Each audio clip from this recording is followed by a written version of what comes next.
Yo, as you see in the building, we back. Y'all know how we get down, man. I told y'all I'm gonna be inundating the internet, inundating the channel with spreading awareness and bringing awareness towards education because education it's going to be the driving force to get majority of the people that are willing to get out of poverty. I'm gonna frame my statement like that. So you know how we do here at the source. You know how I'm rocking, man. You know how we rocking, man. Source Gang 7 Gang over everything. We always open up the show with a song. And we're gonna get right into it. We got a few articles, we got a few videos, you know what I'm saying? So we can discuss this thing about degrees and trades and how it can bring change to the black family unit. Let's get it.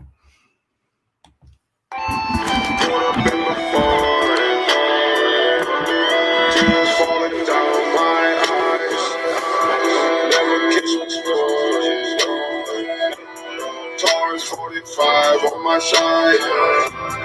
This look like I'm falling. You can see the twinkle in my eye. Guess you get you started. Out you living suicide. Out you living do or die. Getting high. Bitch, I'm too fly. Raise the roof to the sky. Proof I never lie. Tell the truth I never die. To the sky. Bitch, I'm too fly. Bulletproof whip. Big shout out to I. You know listen to the man up in the sky. But you listen to the man up in the skies. Why you vote? You just choose which way to guide. Rock the boat, shake his feet from side to side. Make them feel just for their lives. Just like you feel just for your lives. I see that look up in your eyes. You might step for this on black lives. Wish you niggas realize that ain't gangsta, you won't touch the one that's strength. All in all, the future might just tell them thank you. Right before we blink. 2,000 niggas by my side. Cause you niggas scared to die. 2,000 niggas by my side. Cause you niggas scared to die.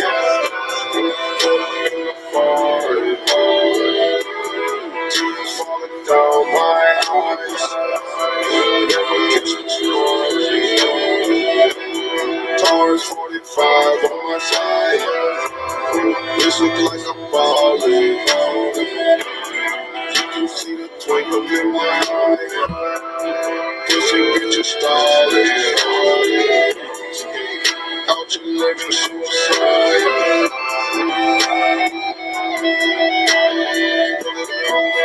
Big shout out to I.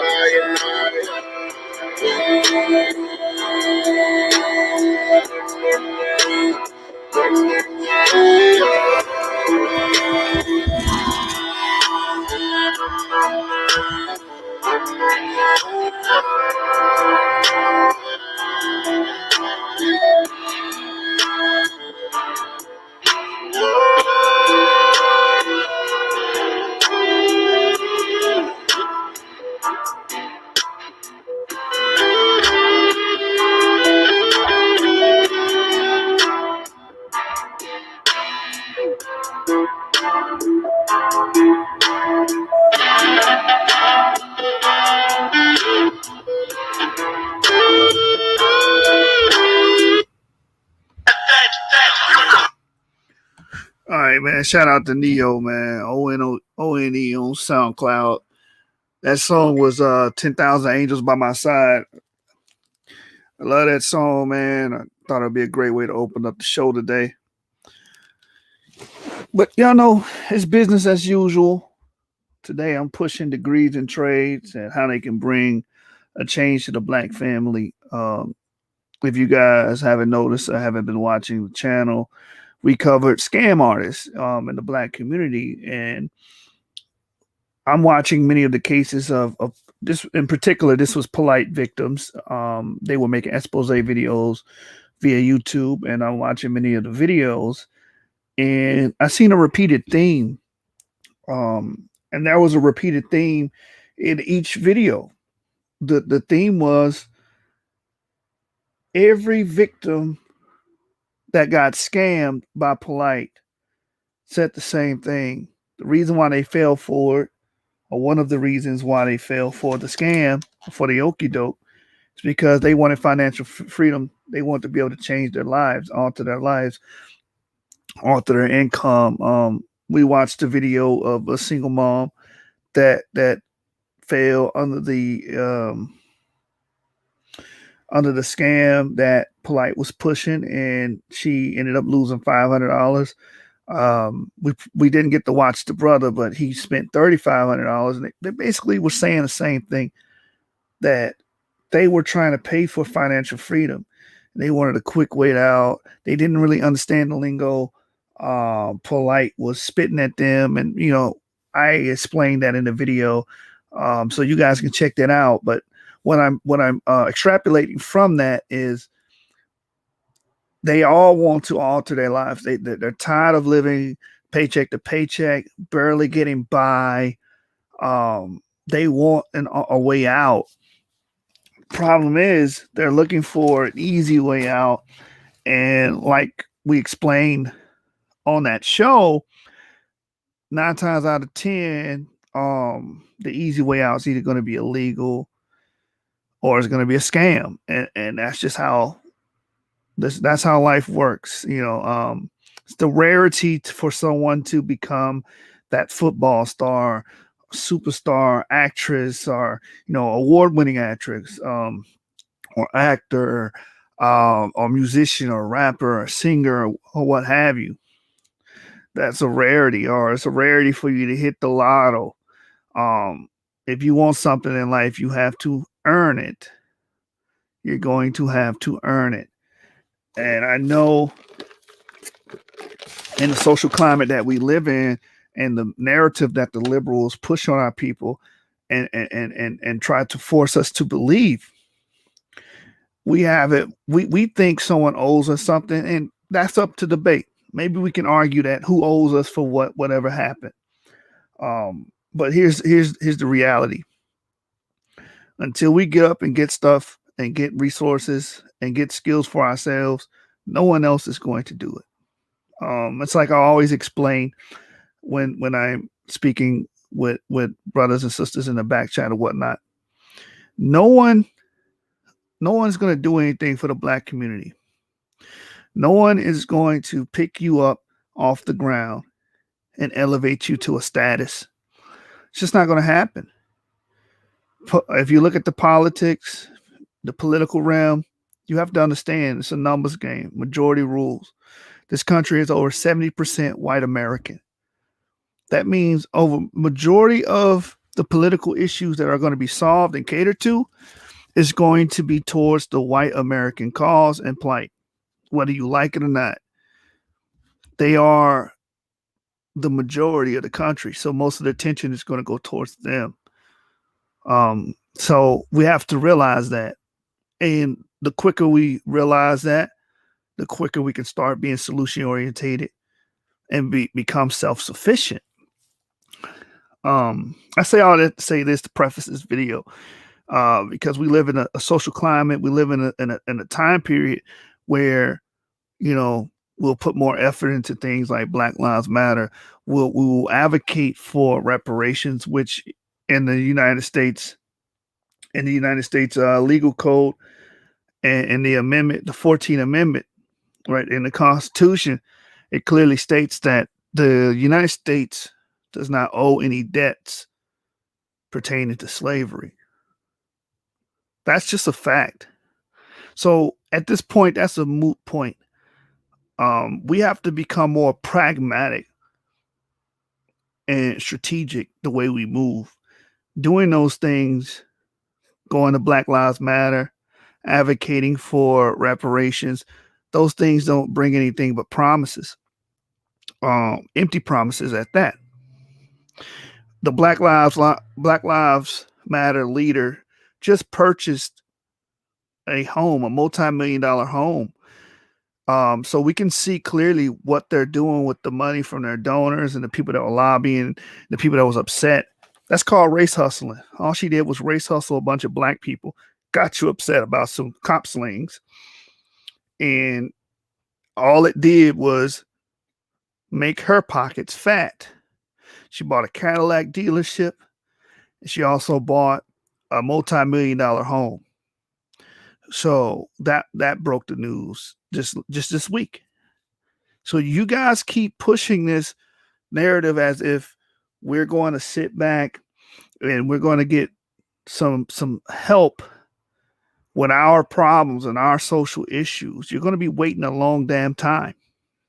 And then the people that try to advocate that or push that, they are race hustlers. All they're trying to do is get you riled up. They're rebel rousers, get you riled up, get you in your emotions so you can open your pocketbook, so you can open your wallet, start sending donations.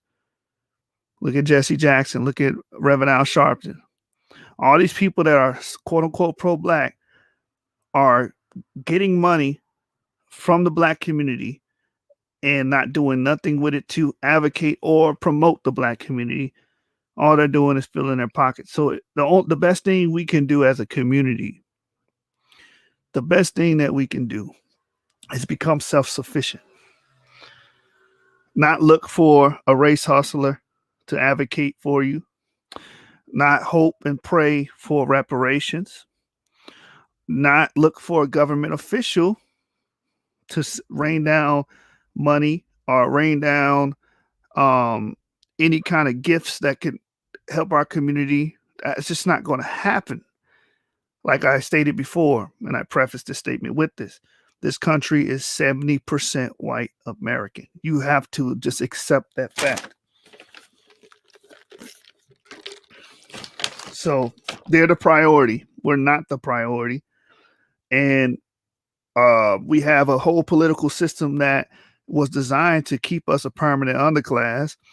And we have a party that was, since its inception, it was designed to keep us from gaining wealth. This same party created the welfare state, the feminist movement, broke up our families and our homes, created the Ku Klux Klan, created black codes, was responsible for the Jim Crow laws, was responsible for revoking our right to get 40 acres and a mule, because Republicans were trying to get us 40 acres and a mule. The Democrats voted against that. Even in the Civil Rights Act bill, Democrats voted, majority of the Democrats voted against it. Republicans voted for it. And that's who we side with. So we're in an uphill battle. The best we can do is become self-sufficient. The best we can do is get skills and go into the skill sector so we can start grossing large salaries, so we can start doing for self, so we can start making community centers, and we can start correcting some of the social ills, so we can start tackling our reading proficiency problems as black males. There has been numerous of studies to prove that black males' reading proficiency is poor. They're basically virtually illiterate. So we want to correct that. Politicians not going to correct that. Religious organizations. I am an Israelite. I'm a part of the Israelite paradigm, but sadly, I don't see Israelite camps pushing reading proficiency. And if I'm wrong, someone prove me wrong. Give me the evidence. So these things take money. These things take a community to fix and restore. Our family structure is in shambles. Our community is pretty much sexually liberal, so anything goes on that hand. We have a high STI and STD contraction rate amongst the black community. A lot of children are growing up in single parent homes, And one way we can address that, and I know it's a multifaceted war, well, one way we can address it is getting these people to become more productive. There's a book written on polygyny, and I may go into it, and it talks about marriage being an economic engine and how people that are married, settle down, or what have you, are more likely to be productive. And we have a society full of married people, they're more productive because they're not playing the dating game. In layman's terms, they're not spending majority of their time chasing ass. And a lot of our black males are spending majority of their time chasing ass and vagina instead of being productive and being solution oriented. So these are the things we have to correct in our communities if we want to be better. We can continue to do what we've been doing and suffer for it. So today, I wanted to touch on something that could alter your income because, like the sister and the brother said, they got scammed. They wanted financial freedom. They wanted to alter their income. The way you do that, you're going to have to work. You have to put effort into it. You have to apply yourself. You can get a degree. You can get a trade. Degrees, I lean more on the degree side because anything that you have to work hard with your mind, the more you work with your mind, the less you have to work with your hands. Trades, many of the trades are more hands-on. I do a trade that's hands-on. I'm on rooftops. I'm in basements. I'm in crawl spaces. It's technical and you work with your hands. So it's just what type of person are you? Can you handle that? Can you work 50 plus hours a week? And we're not talking about sitting at a desk job 50 hours a week. We're talking about you're active, you're climbing up into rooftops, you're going into basements, you're dealing with electricity, you're dealing with long, arduous hours of physical labor, carrying tools up and down 5-story buildings and stuff like that. That's something that you can do. Then maybe that's an avenue that you should pursue. But I side more on the collegiate side of things. And with the black community, what happens is we have an aversion for education. And we understand that the public school system did us dirty. Public school system, especially in the urban cities, public school system has been pretty much the bane of the black man's existence. Prison pipeline, school to prison pipeline is a thing. We fail in these schools, in these public schools. Our reading proficiency is low. We don't do well in math. Our academics is poor. One thing we do excel at is sports, and that's what the issue is. We're gearing our generation up to be entertainers and sports players and not dealing with academics. The academics is what matters. Sports and movies and entertainment, that's just exactly what it says, entertainment. You can't really build a community with that. Like my brother D. Red always says, we need to dominate infrastructure management and dealing with infrastructure, the things that matter: HVAC, carpentry, electricians, construction worker, construction science. You can go to school for construction science and make big money on that. If you dominate those things, all this talks about having a community can be brought into fruition because you have everything at your disposal. You have all the skills you need to build a house from the ground up at that point. You understand? You have all the skills to manage those communities. You have all skills to bring irrigation in, to do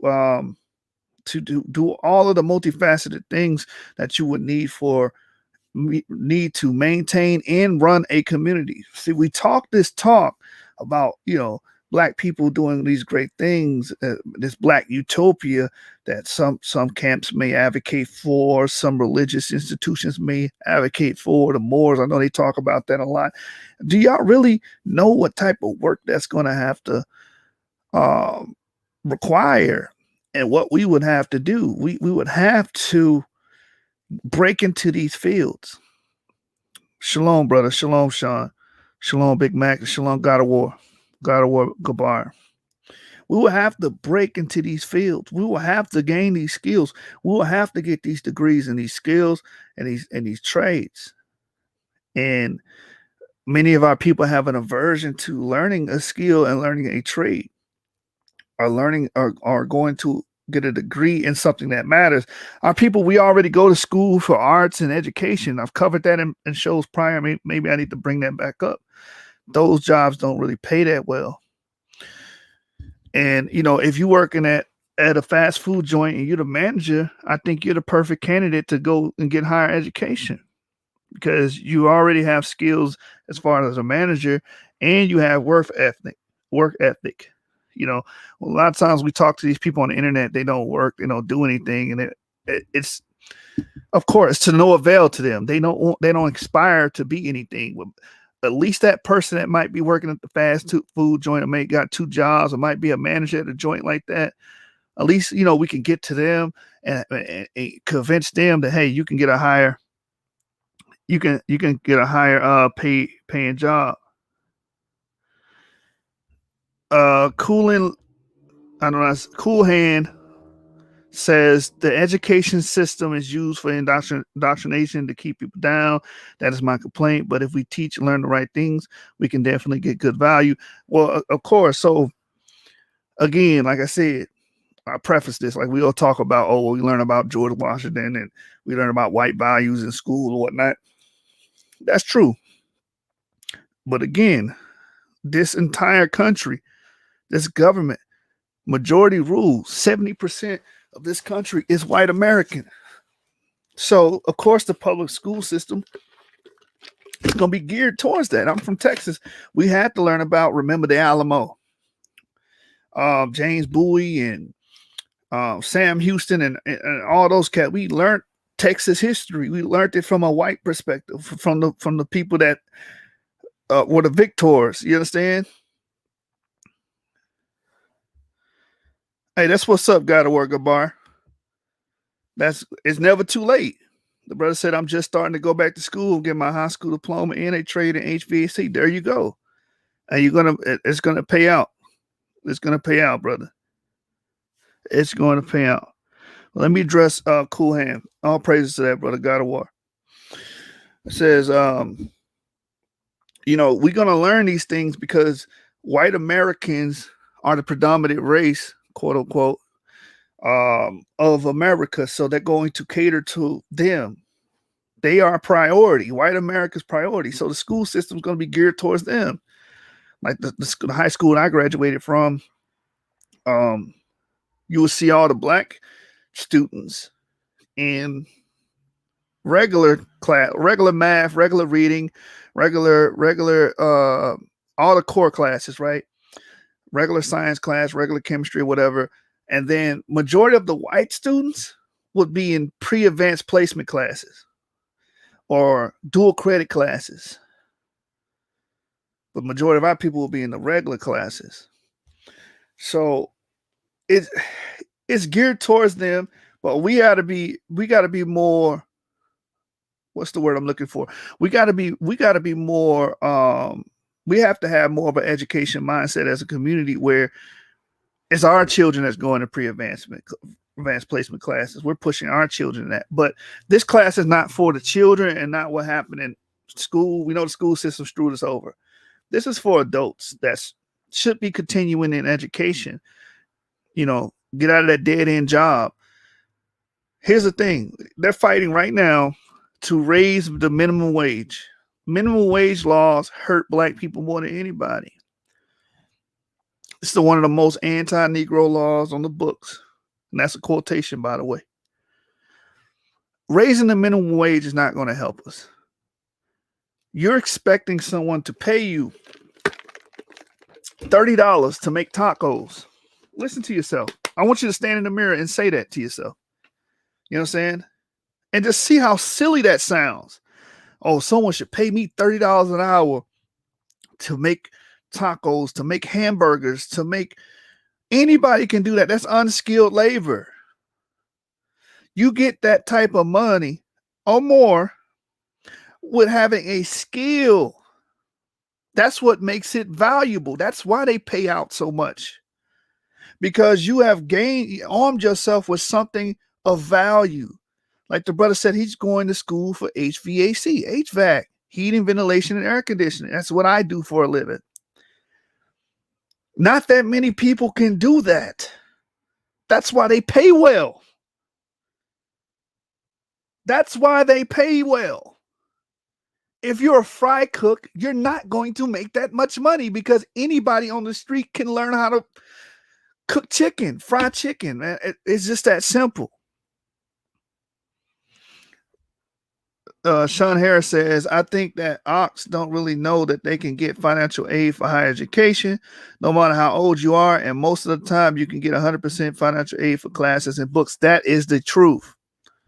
I got my trade on a Pell Grant in my FAFSA. In the school I went to, we had a Rising Star Scholarship. So I automatically qualified for that. So the government was just pretty much throwing money at me to, go to school. So I took that opportunity.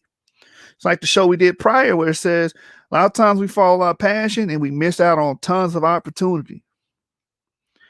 You understand? Right, $30 to flip burgers. Stop. These people advocating to raise the minimum wage. We need to raise the minimum wage. No one's going to pay you to flip burgers, bro. $30 to flip burgers, man. You're going to get that minimum amount of money they're going to pay you, man. Thank you, Sean Harris. Just apply. What do you have to lose? You understand? Stop being afraid. You're not that little kid in school no more that was afraid to read out loud in class because you might have stumbled over a few words. You understand? You're not that child no more. You're a grown adult, man. Because this was brought to my attention. Me and my brothers were talking about this. That maybe people are afraid because they don't want to seem inadequate in school. Brother, them people in them professional institutions not worried about that. This is not kindergarten, bro. This is not middle school, man. Where you had a bunch of, immature adolescents that would make fun of you for some stuff they probably would struggle a little bit too. And of course, you are going to struggle. You haven't been in school for years. That's why you have to take preparatory courses. There's free courses on Khan Academy. Go to Udemy. Udemy has free college prep courses. We're going to talk about that tonight. You understand? That whip you in shape. You're going to have to go over a learning curve to learn these things. You're not going to get zapped by lightning and get all the information that you need to get your degree overnight. It's not going to work that way. It's going to take studying and applying. You understand? It's knowledge, wisdom, and understanding. Knowledge is the information. Wisdom is the application of the information. And then once you apply it, you get understanding. We know those three things, right? You understand? We know those three things. So we gotta get better as a community on that and start applying ourselves. Yeah, man. Sean Harris says you just have to apply. Don't be scared to apply for financial aid. You might think you're not entitled because of your age or because you have a GED. You may have a felony. That is not always true. That's a fact.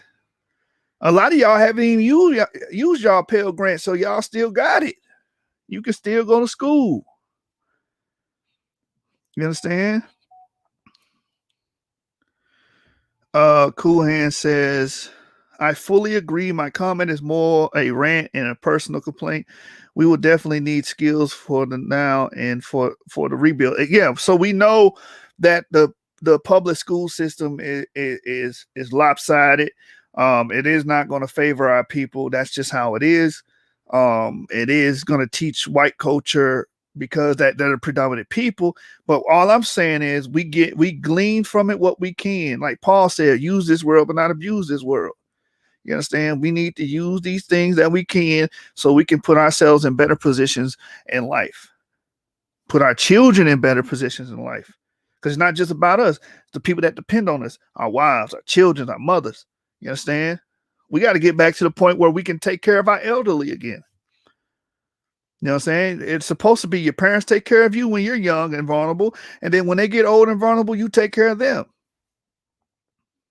That's how it's supposed to be, but we don't have that system set up in the Black community. And a lot of it is because we're struggling. And education is the great equalizer and gives hope to the hopeless. And that's the way to get out of it. Yeah, 10 years without school, and it don't even matter, brother, because you're an adult, you're a functioning male, you're a functioning human. You can do it, brother. We all know the application. That's all we gotta do is apply ourselves. He said the worst they can do is but deny you, but I guarantee you'll get at least 50% financial aid. Even with it's so many programs, so y'all just got to talk to the college. Of course, you're not gonna get into MIT. You're not gonna get into MIT. But if you live next to if you live near a HBCU, I would apply to an HBCU because they're cheap as hell. You know what I'm saying? $4,000 a semester. You know, and most Pell Grants will cover that. You know, so before I keep blabbing off at the mouth, man, you know, I can talk about this topic forever. I do want to introduce a video to you guys.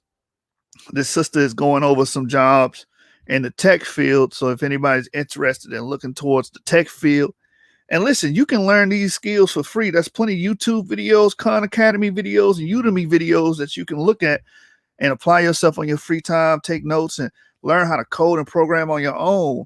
You know what I'm saying? And get an interest for it and knack for it. And then once you get that knack, you're like, let me go ahead and just go to school so I can get that prerequisite so I can show an employer. That's what you're doing with a degree.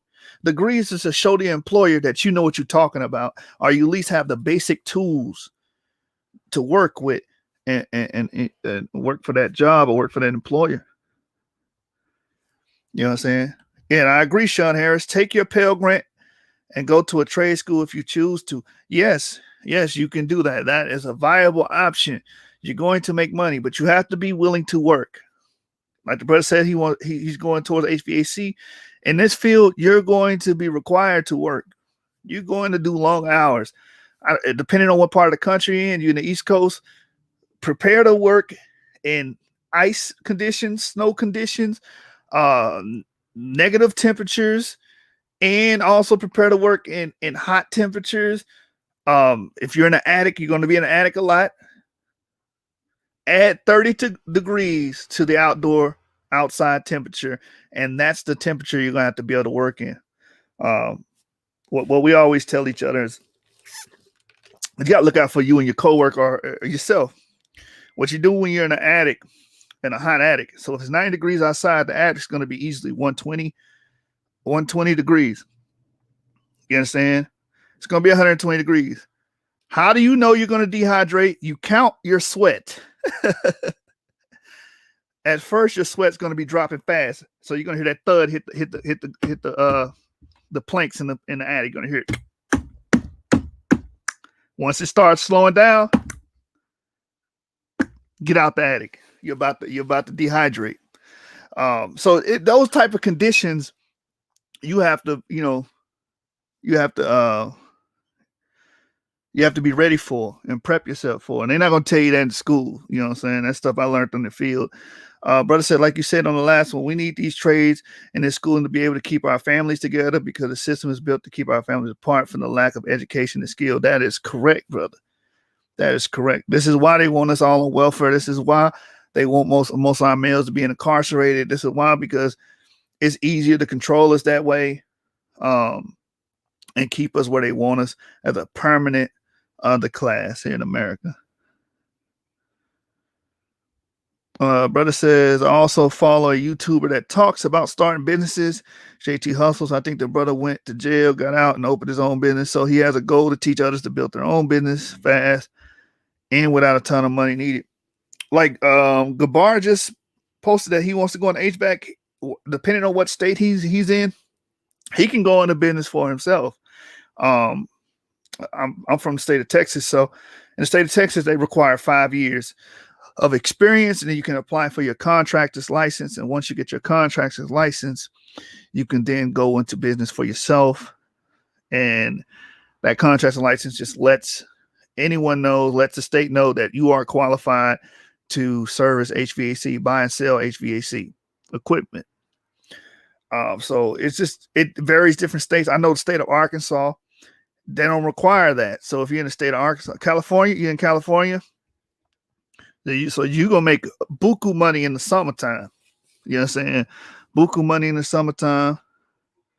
He said he will be doing it. Let me hit you with a tip, Godawar. Go commercial.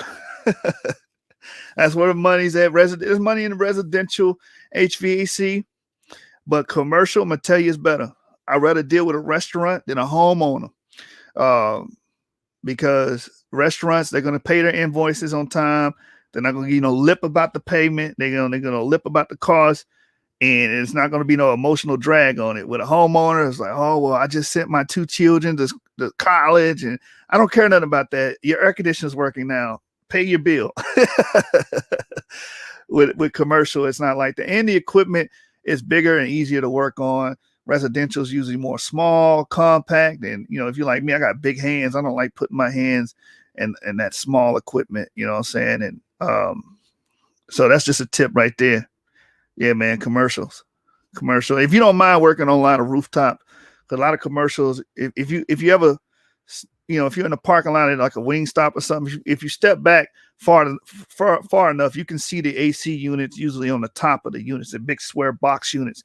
So that's where that would be your playground on top of those buildings. Like if you work for a Wingstop or you had a contract with a Fuzzy's Taco, I don't know if that's Fuzzy Tacos there, but a little taco spot, or even if you was working for a Walmart, maybe if you got a contract for a Walmart, a lot of times their units are on the top of the buildings, and you can access those buildings, and you'll be primarily working up there. That's another good thing about commercial. You're not in people's faces. You understand? With residential, you're in people's homes. You're in their face all the time, and you have these the nosy people that don't know what the hell they doing. Probably watched the YouTube video, and now they think they the professional.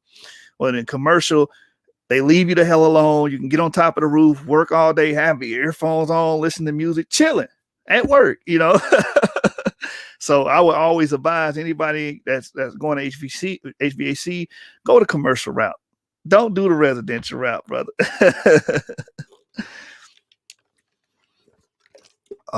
Sean Harris says, Yashub, yeah, bless you, Unc, for always trying to give encouragement to our brothers and sisters. We need that in our community. Man, I try, man. I try to set myself apart from a lot of brothers on social media, because I see a lot of people, they always in it for the benefit. It's something to benefit them. And I don't want this to just benefit me. I want you brothers to benefit. I want you sisters to benefit from the information I give. You understand? I just see a lot of stuff going on in our community, especially the Israelite community. I'm like, why are you abusing and using poor people? These people don't need to be abused. They need to be uplifted. They need to be encouraged. They need to get real empowerment with information that's going to help their life. You know what I'm saying? So, all right, man. We 40 minutes in. Let me get into the video, y'all. Yes, you can. You can. That is true. That is true. You can feed your family and live well on HVAC and plumbing. Yes, you can. Especially if you get good at it, Gabar. If you that person, if you go in the company route, if you that person in the company that they know can sell, if you can sell and fix, diagnose and fix and sell, you are going to maximize on all of your paychecks. I'm talking about weekly. Yes, and weekly, you're gonna maximize on your paychecks, man. In California, they gonna love you. You're gonna be a superhero to these customers, because I know it's hot as hell where you at. Because I'm used to working in hot areas as well. So yeah, all praises, bro. All praises, Gabar, man, and pray the Most High endow you with the skill and the love for it and passion for it, so you can succeed in that field, brother. You know what I'm saying? Just as I did. I've been in it 10 years. So let's play this video, man. Our Codis can get money in nursing, just in assistant nursing. They don't even have to do that. Like what I'm about to show the people, they can go into computer programming, computer tech fields, and make guap. And especially women that want to be mothers. A lot of this work is remote, and they have paid off time for, what do you call it, maternal time or maternal pay. maternity pay, whatever the companies call it. A lot of these companies pay for that. So if they want to be mothers, they want to be home with the children, they can do that with this type of job that I'm gonna share with you guys today. So like I say, I'm always pushing what can help our community, what can help y'all. Y'all gotta see what the benefit in it and see how it can benefit yourself, man. I'm not asking for no donations, none of that weird stuff that the other dudes do. You know what I'm saying? So now this is going to be our first video here. And it's titled In-Demand Software Engineer Roles for 2021 Explained. And this sister is Bukola, I think that's how you say her name. She says, in this video, I'll be discussing 5 in-demand software engineering roles outside of common SWE roles, providing details about what exactly these software engineers do. All right. Happy New Year. If there's anything 2020 has taught us is that being in tech is definitely the right move, or working at a job that makes working remote accessible is definitely the right move. So in this video, I'm going to be sharing 5 in-demand software engineering roles that nobody talks about, but I predict will be very, very key roles in 2021. So without further ado, let's hop right into it. So the first role is the data engineering role. In these past couple years, data has been a critical part of how businesses make decisions and how they decide what different strategies to take and products to produce. Since we live in a digitized society and so much data is being produced every single minute and every single second, because of this increase of data, there's increased demand of people who can analyze this data and help extract this data. The problem is that a lot of the data that exists currently is raw data that's unstructured and very difficult for data scientists and data analysts to actually use. This is where data engineers come in. They're responsible for 3 major things. They're responsible for ingesting data, so that means that they're responsible for collecting the data from different sources and building the pipelines to collect that data. They're also responsible for transforming that unstructured data into something that data analysts and data scientists can use, and they're definitely looking at the most optimal way to collect that data and to actually give that data to data scientists and data analysts. Finally, they're responsible for maintaining the pipelines and the interfaces, and that might mean making sure that the database where all of the data is stored is up to date, the servers and the code bases, and just basically all of the data infrastructure is maintained and running smoothly so that data scientists and data analysts can actually utilize that data. Data engineers are using tools like SQL, Python, R, and in 2019, data engineering role grew by 50%, and we saw that increased growth through 2020. And I'm predicting that 2021, we're going to need even more data engineers. So that's why. You see that? So this job is in high demand. A data engineer, you need a data scientist, a degree with that focus, computer science, and a focus on data science, and you can land that job. It's a high demand. Not that many people can do it. See, that's the repeating thing. That's the recurring thing that I keep bringing to your minds. If we want to dominate anything, if we want to change our lives, alter our incomes, we have to look into these fields that are in high demand and not that many can do it. That gives you value. Now you have what they call leverage. You know what I'm saying? Now you're going to be able to get that 6-figure salary. You're going to be able to get that maternity pay if you're a woman. You're going to be able to get that time home. It comes with so many perks because they're willing to give you everything because there's not enough people around. The sister just said it. And the job field is growing exponentially. She said it will grow 20 to 32%. We read last show that the artificial intelligence field is growing 340%.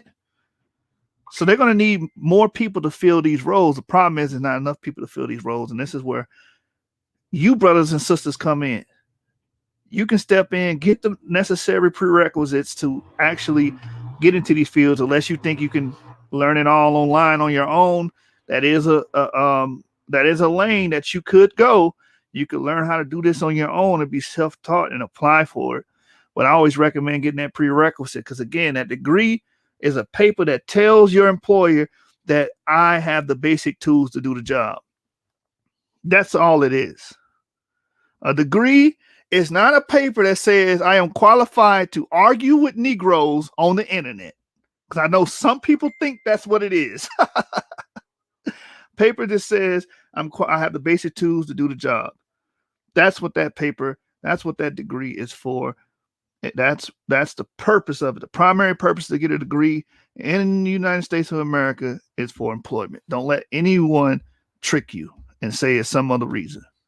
That's the primary purpose. Why this is the first role on this list. Now let's move on to the second role. So the second role I have on here is the blockchain engineering role.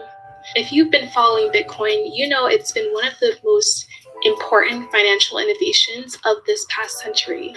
And it's actually hit an all-time high of $26,000 at the time of me filming this video. So anyone who has Bitcoin, you're probably rich, and I should have invested in Bitcoin, and I regret not investing in Bitcoin. But Bitcoin isn't just a cool way to make money and a really innovative currency. The underlying infrastructure called the blockchain that allows Bitcoin to stay secure and distributed is one of the biggest reasons that Bitcoin has been successful. And a lot of businesses are curious about how they can leverage that technology and use it in other spaces outside of the financial space. And we've seen blockchain actually being applied in really cool ways. Like, for example, Walmart created a food traceability system that allows them to trace the exact leafy green and the exact farm where E. coli or salmonella might come from, all using blockchain. So as you can see, businesses are very curious about how to use blockchain in different industries. And this curiosity has led to this role called the blockchain engineering role.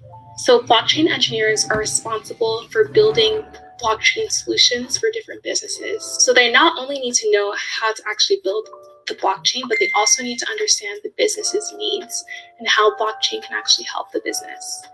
So blockchain engineers need to know a bunch of things, but more specifically, they need to have a strong computer science foundation.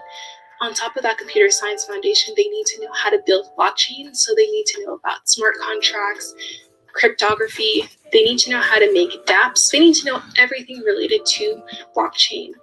And in 2019, we saw that the blockchain engineering role grew by 9%, and we saw that increase again in 2020. And I predict that in 2021, we'll see an even higher demand for blockchain engineers. You see that?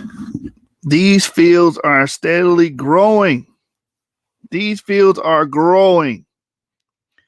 That means more employment opportunities that are going to pass a lot of Black people by, and a lot of Asians, a lot of foreigners. You know what I'm saying? They're going to be able to take full advantage of these things, make high salaries, practice home ownership. You understand? Buy that vehicle that you've been eyeing, you know what I'm saying, that some car shark is trying to rip you off for. They're going to be able to do all that. And all that you have to do to obtain is get the necessary skills, get the necessary paperwork, apply to that college, apply for that Pell Grant, get your computer science degree. If you're in Houston and you're in that area, you can go to TSU and get a computer science degree as low as $4,000 a semester. Your FAFSA will pay for that. If you're ex-military, the military will pay for your schooling. And listen, if you're a felon, computer science is a felon-friendly degree. Let me say that again. If you have a felony, computer science is a felon-friendly degree, and many of these computer and tech companies are felon-friendly.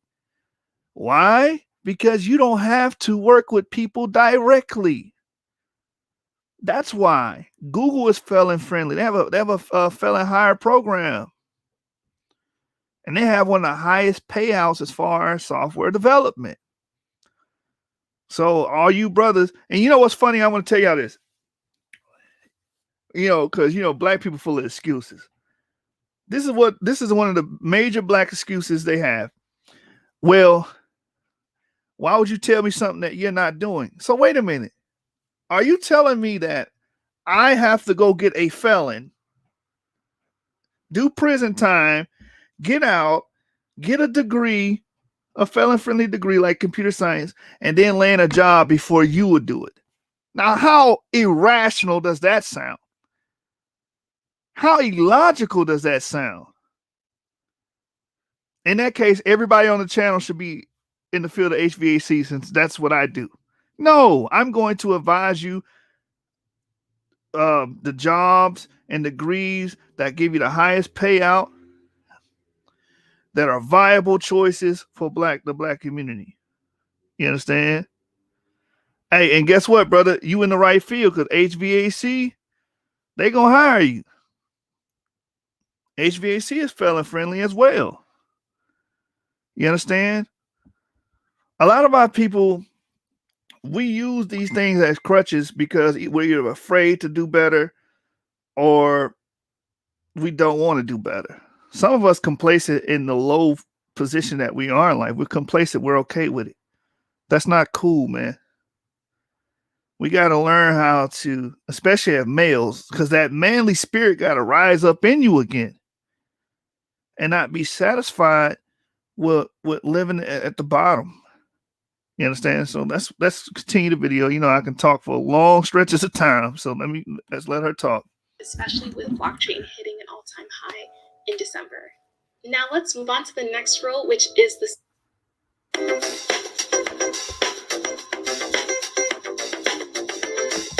security software engineer. In 2020, we saw a lot of crazy hacks, like Twitter got hacked, and we've seen a lot of conspiracies of hacks. So 2020 was definitely the year of hacking. A lot of engineers have realized that security can't be an afterthought. It has to be the forefront when you're building your different applications and when you're building your different products. Security is extremely important. And this is why we've seen a general rise in security professionals. So what do security engineers actually do? Security engineers are responsible for protecting user data and company data. So they do a couple of things. So they're responsible for building out security systems for companies to make sure that there are no data breaches and there are no data leaks. They're also responsible for monitoring and searching the code base and the company's technology to see if there are any potential vulnerabilities or places where the company can be easily hacked. So they might be running things like penetration tests, security assessments to make sure that the company's technology is secure all across the board. Another thing security engineers are responsible for doing is setting the best practices at a company and setting security standards that other engineers need to abide by. Finally, security engineers are constantly testing, constantly monitoring, and just making sure that the software is safe and that there is no potential of a leak. So what do security engineers need to know? They need to know a lot of things, but one of the most important things they need to know is they need to know a lot about networking. They need to know about operating systems. They need to know programming because they may have automated scripts to help them build and monitor these security systems. They also need to be really interested in security. So they need to be constantly up to date with the new trends in security and just keeping track of hacks and any changes that are happening in the security space. So the next role is— That's actually what my wife, she got her degree in cybersecurity. So that's what she'll be doing. Brother says sanitation is felon friendly as well. But I also said CDL trucking license is felon friendly as well. Yeah, man, there's so many fields that's felon friendly. My brother D Red in the chat. You understand? Crane operating is felon friendly as well. You understand? So this whole thing about you got a felon and that's going, ain't no white man, ain't no go, and we always go into that type of speech. When you start talking like that, I already know that it's going. You have a defeatist attitude. You defeated yourself in your mind. So it's going to be hard for me to convince you to do anything otherwise because you already told yourself that you couldn't do it. You understand? Pipe fitting is felon friendly. D-Red said welding is felon friendly. So these trades are felon friendly and we got felon friendly degrees. So you without excuse. You without excuse. And we got to stop doing this as black males. We got to have that testicular fortitude again, where we not afraid to go try and apply ourselves. We got to get that testicular fortitude built back in us, because just 100 years ago, the males wasn't like that. We got out there and got it. We were go-getters. But now the males have soft. They have become soft. Their women rule them. They don't want to apply themselves. They want to play PlayStation on some woman's couch and eat up their sons' fruit snacks and play their sons' Xboxes, man. Do you understand? We got to get out of that. But, you know, speaking to a brother telling me, I got a felony, ain't nobody gonna hire me, man, blah, blah, blah. And I'm like, man, you didn't told yourself that it can't be done. So I'm showing him article after article, showing him job field after job field. But once he didn't told himself, convinced himself he can't do something, that's hard to break. And as black males, we got to stop doing that. Facts. Gabar been on point all night. He said that's facts. Nothing beats a failure, but a try. You got to go out there and attempt to do something. D-Red bombing the chat with everything. Rigging is felon friendly. Iron working is felon friendly. The brother said electrical lineman work is felon friendly. Safety technician is felon friendly.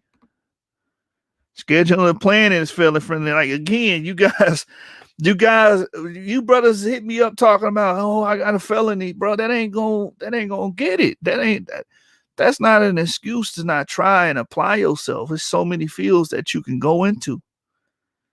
You know what I'm saying? And you know, get out of that stupor that you in, because you hear brothers all the time, man. D-Red know what I'm talking about. Brothers talking about some, man, I'm damn near homeless. Brother, do something about it. Don't be hitting brothers up on Facebook. Here go my Cash App.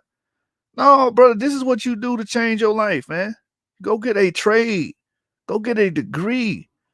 Get a skill that people are willing to pay for. That's what you're going to keep hearing from Yashub. You're not going to get no pity party from me. You're going to get solutions. This is the solution. Solution is get up and do for self, like that young man King Randall said in Georgia. You know what I'm saying? He younger than all of us, and he got the spirit of a lion on him. He got the real spirit of doing for self on him. He came to the realization that, listen, this government ain't really going to do nothing for us. Ain't no politician going to save us. Ain't no preacher going to save us. We got to do for self. And he got up and made that school. You understand? He didn't say, I'm waiting on the politician to come down here and rain imaginary money on our city. He didn't say that. Brother said Millwright is felon friendly. He said, Gabar said, shit, I'm damn near never homeless. That's why I'm putting in all I guess you put that in wrong, bro. That's why I'm putting in all this work. Exactly, bro. You work to achieve, man. You work to achieve. You know what I'm saying? By the sweat of your brow, you should earn bread. Sean Harris says, family, you can do it. Stop being scared of things outside of the streets. A mechanic is felon friendly. D-Red hitting y'all up. Hey, and if you're going to be a mechanic, become a decent mechanic. That's where the money at. Yeah, man. Oh, the brother said, I'm damn near homeless. Exactly. So, brother, you going the right route. You going the right way about it. Going to HVAC, you'll never deal with that again, brother. I promise you that. Dealing with HVAC, you apply yourself and you get good at diagnosing. The two things you need to focus on: learning how to diagnose and learning how to sell. Them two things right there is gold. You will never be in that situation again, brother. I promise you that. In that field, it's raining money in that field. Because people always going to need, especially where you at in California, always going to need servicing on the AC. The lifespan of most ACs is 10 to 15 years. And they high maintenance. People got to understand, the second most expensive thing outside of your house is going to be, I think it's your AC. Yeah, it's your AC. The second most expensive investment is going to be the AC when you're talking about home ownership. D-Red also said home inspection and appraisal is felon friendly as well. Yeah, Gabar, stay focused, man. You got it. You ain't gonna be in that situation no longer, man. All right, let's get it. Let's get back to the sister video. Is the AR and VR software engineer. This is the role I'm actually very curious about because I feel like AR and VR is still a very new space. Even though we're seeing a lot of AR and VR technologies popping up, it's still a very new space and there's a lot of room for innovation. So if you're not sure what AR and VR is, you can see AR, which is augmented reality, as just the altering of the real world. So any addition of a 3D graphic or images. Virtual reality is when the computer creates a virtual space. So basically it's computer generated reality.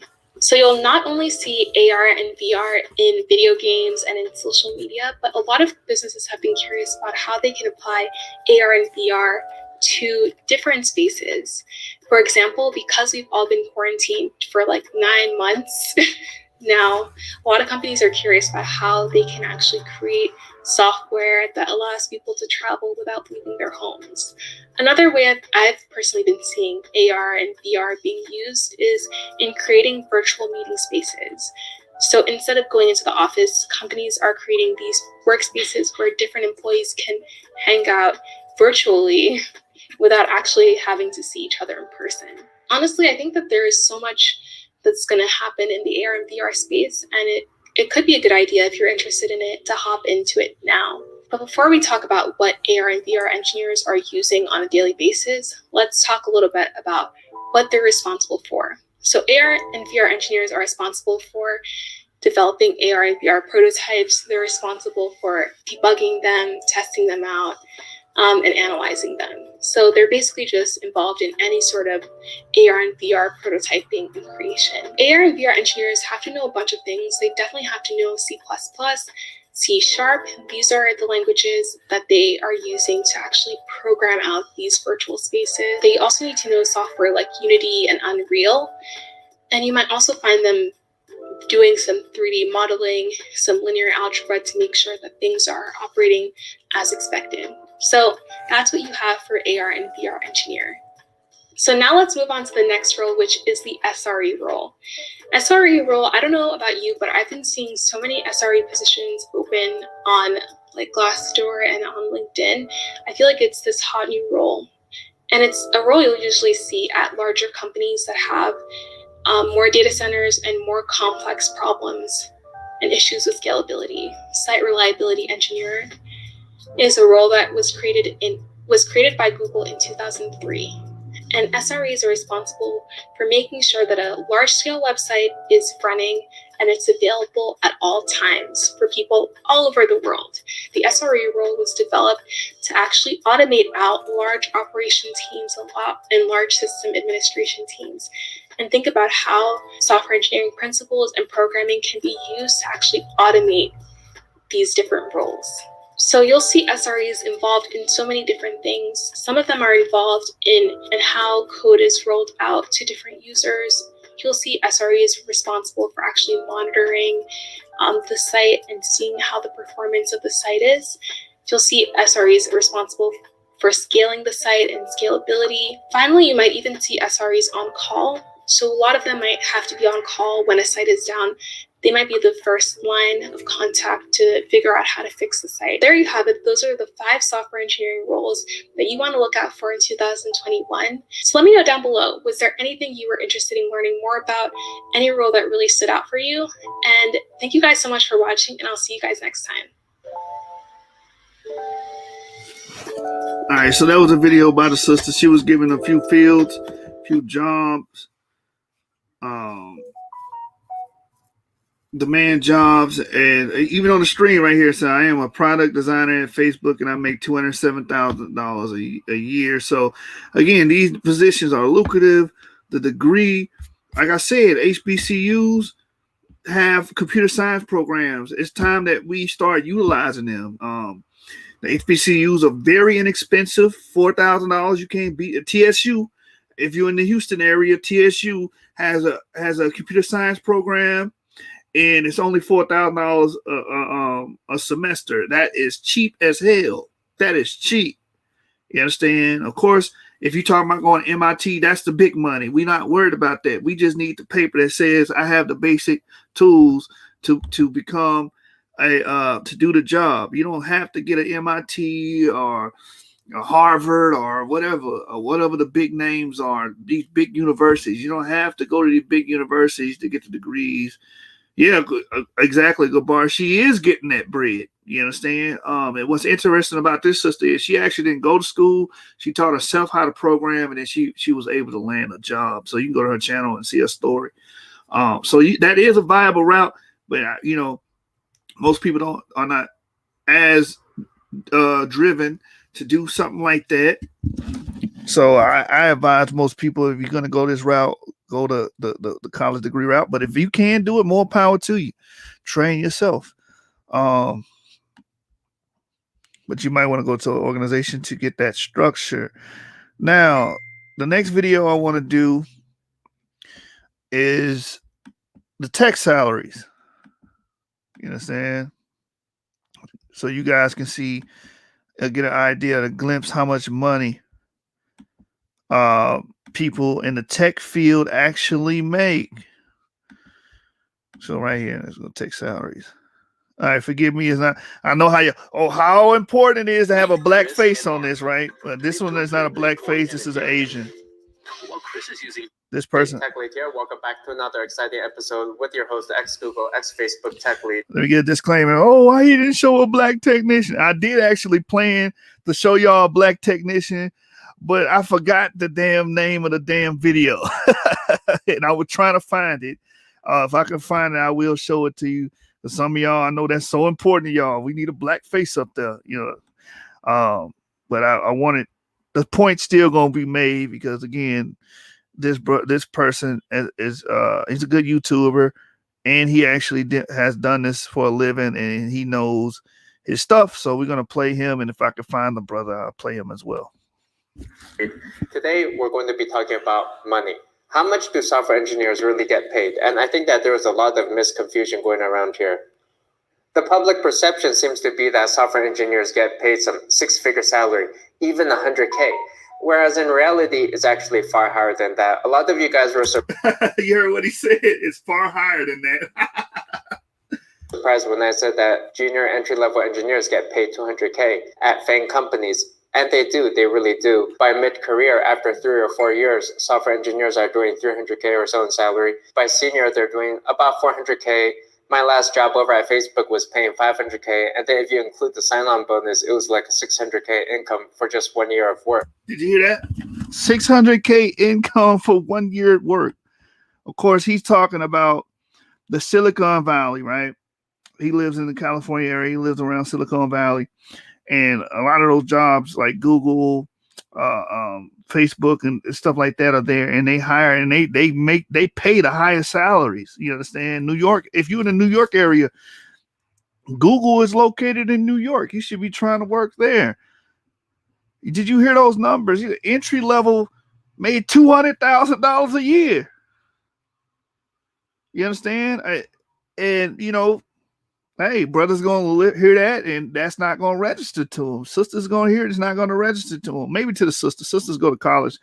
They're more college apt than we are. But, the point still stands. Like, that's not going to register to you. Like, man, I don't care about that.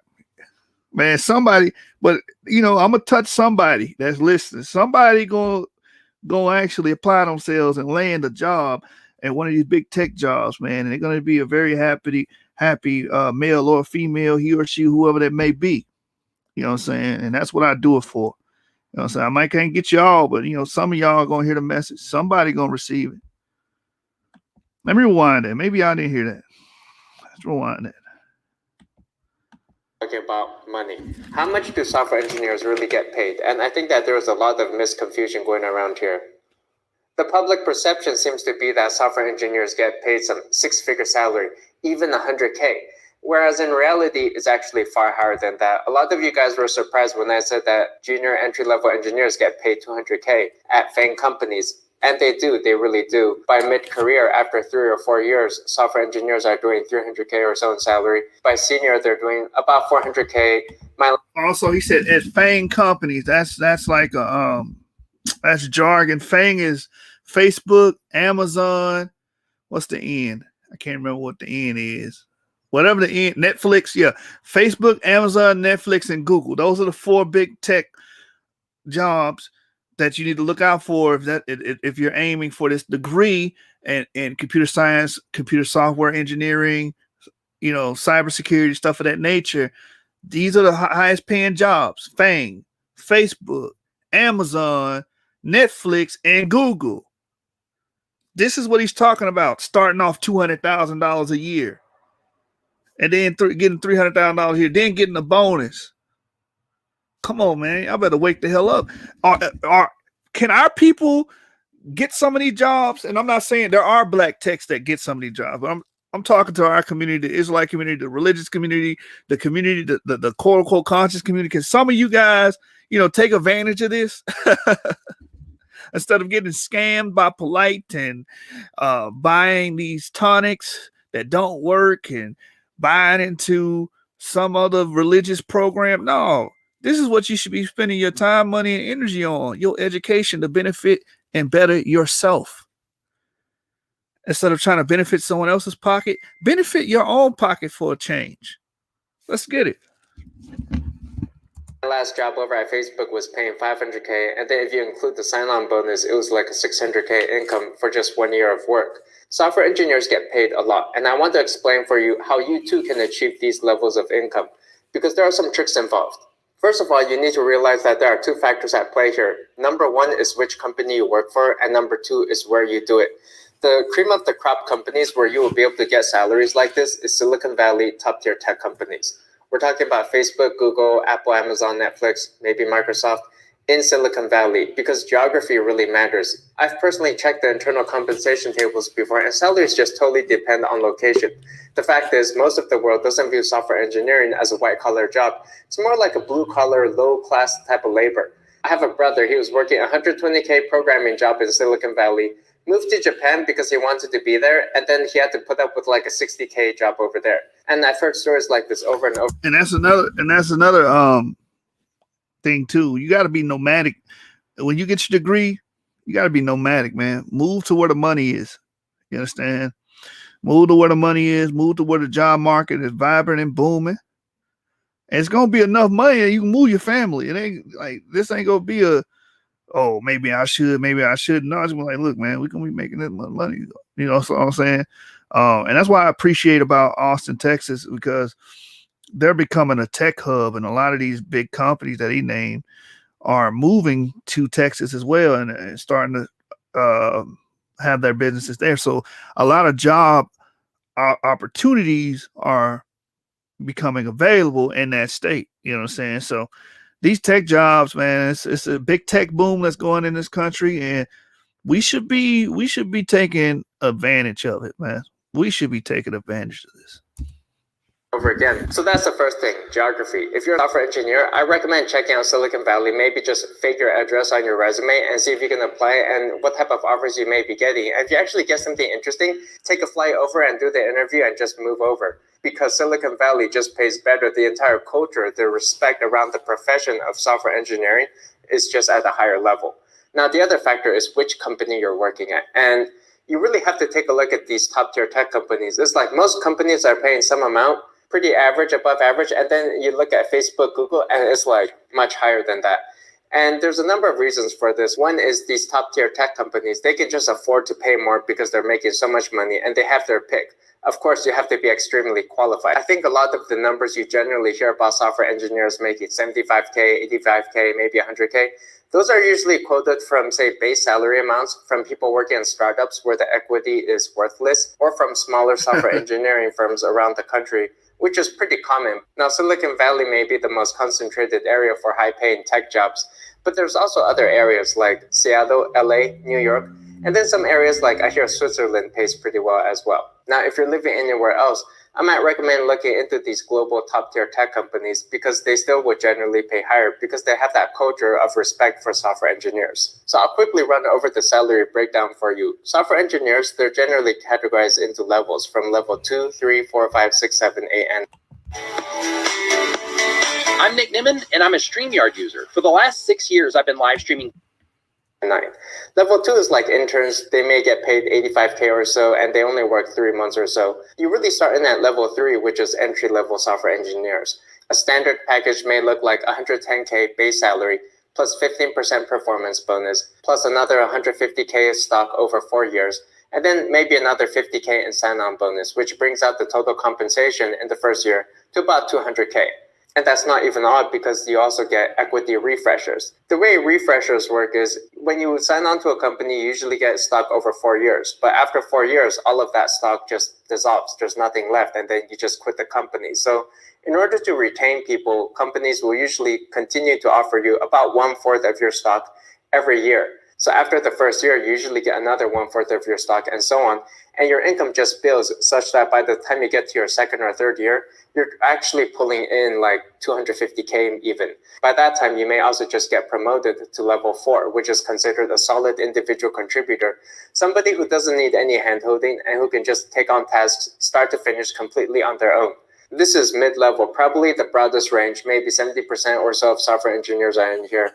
A standard package may look like 150K base salary, 320K stock over 4 years, 15% bonus, and then another 50K signing bonus or so, which rounds out the package to about 300K income. With the equity refreshers after a few years, you could be getting to 350K. And you may notice that this is a huge jump from level 3 to level 4. It's like 100K difference. And that's why a lot of software engineers are self-motivated to get promoted. It's why they push themselves to work hard. And I think it's overall a great system where you really give people like a carrot that's worth chasing after instead of just saying, well, yeah, if you work really hard, you get like a 5% raise, 15% raise. Like this is actually something sizable that people would really go after. Yeah, you see that? And then like they incentivize their workers, and these big tech companies, of course. He said when you elevate from level 3 to level 4 is $100,000 difference in salary. So I mean, this is like I said, these are viable degrees, high in demand. They can't find enough people to do them, and the skills gap is there. Doors wide open for us to bust in and start making this good money. What is wrong with that? What is wrong? I know some brothers. Oh no, man, we supposed to be struggling. We supposed to be poor. The Bible's. Hey, stop. I don't listen to that religious jargon because at the end of the day, you just trying to find a reason to continue to be sorry, and that's all that is. Let me continue to play this video. And then we're going to move on to the articles. From there, you get to senior level, which is L5 at Google or E5 at Facebook. And this is sometimes considered the terminal level. You really don't need to put yourself much further than that. And many people just stay at the senior level for many years. It's a sweet spot. You have a decent amount of responsibility. You lead small teams. You generally have learned to multiply your impact beyond yourself. A standard compensation package is 180K base, 20% bonus target, 500K in stock, throwing some equity refreshers, put in a signing bonus, and you're looking at 400 to 450K in total comp. And then if you wanted to push it some more, you can get to level 6, which is where I was at, staff software engineer, and you really need an excellent opportunity for this. Sometimes opportunities just don't exist. You just can't make enough impact. Generally though, you need to be leading teams of people on complete projects that are impactful, that are delivering results that impact the company's bottom line. You're responsible for coordinating the success of a project, cross-team collaboration, and coding, while it is still important, begins to take a bit of a backseat. People may do it, say, 20 to 30% of their time only, or even less. I know some level 6 engineers, they barely even code anymore. Most of the time, they're just writing design docs. They're still responsible for understanding the technical design and architecture and implementation of a project. They're not necessarily a people manager, but they do a lot more delegation. A typical salary here is 220K base salary, 20% bonus, $1 million in stock over 4 years, 75K sign-on, throw in some equity refreshers. You're looking at 500K to 600K total comp. When you get to level 7 or 8, these are usually distinguished software engineers, well respected in their industries, well known. I've met a few of them myself, and they're generally impressive all around, great technical skills and communication skills. So I hope that rundown gave you an idea of what it takes to succeed in software engineering. It's not just all about coding.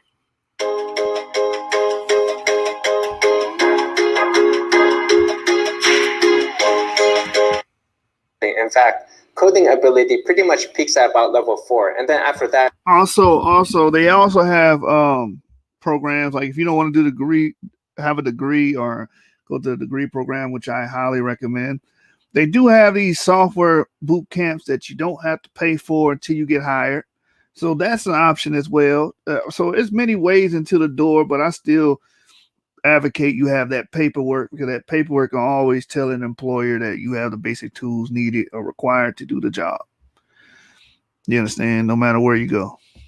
That is really about multiplying your impact, leading people, mentoring, cross-team collaboration, taking on initiative, leading projects to success. And this doesn't even include all the other perks and benefits you might get, like 401k matching, health insurance, medical, dental, vision, computer equipment, free food, parties and offsites, and best of all, free coffee. Okay, so let's take a step back. I remember when I used to be running my own apps and websites, I would think that software engineers are making about 100K.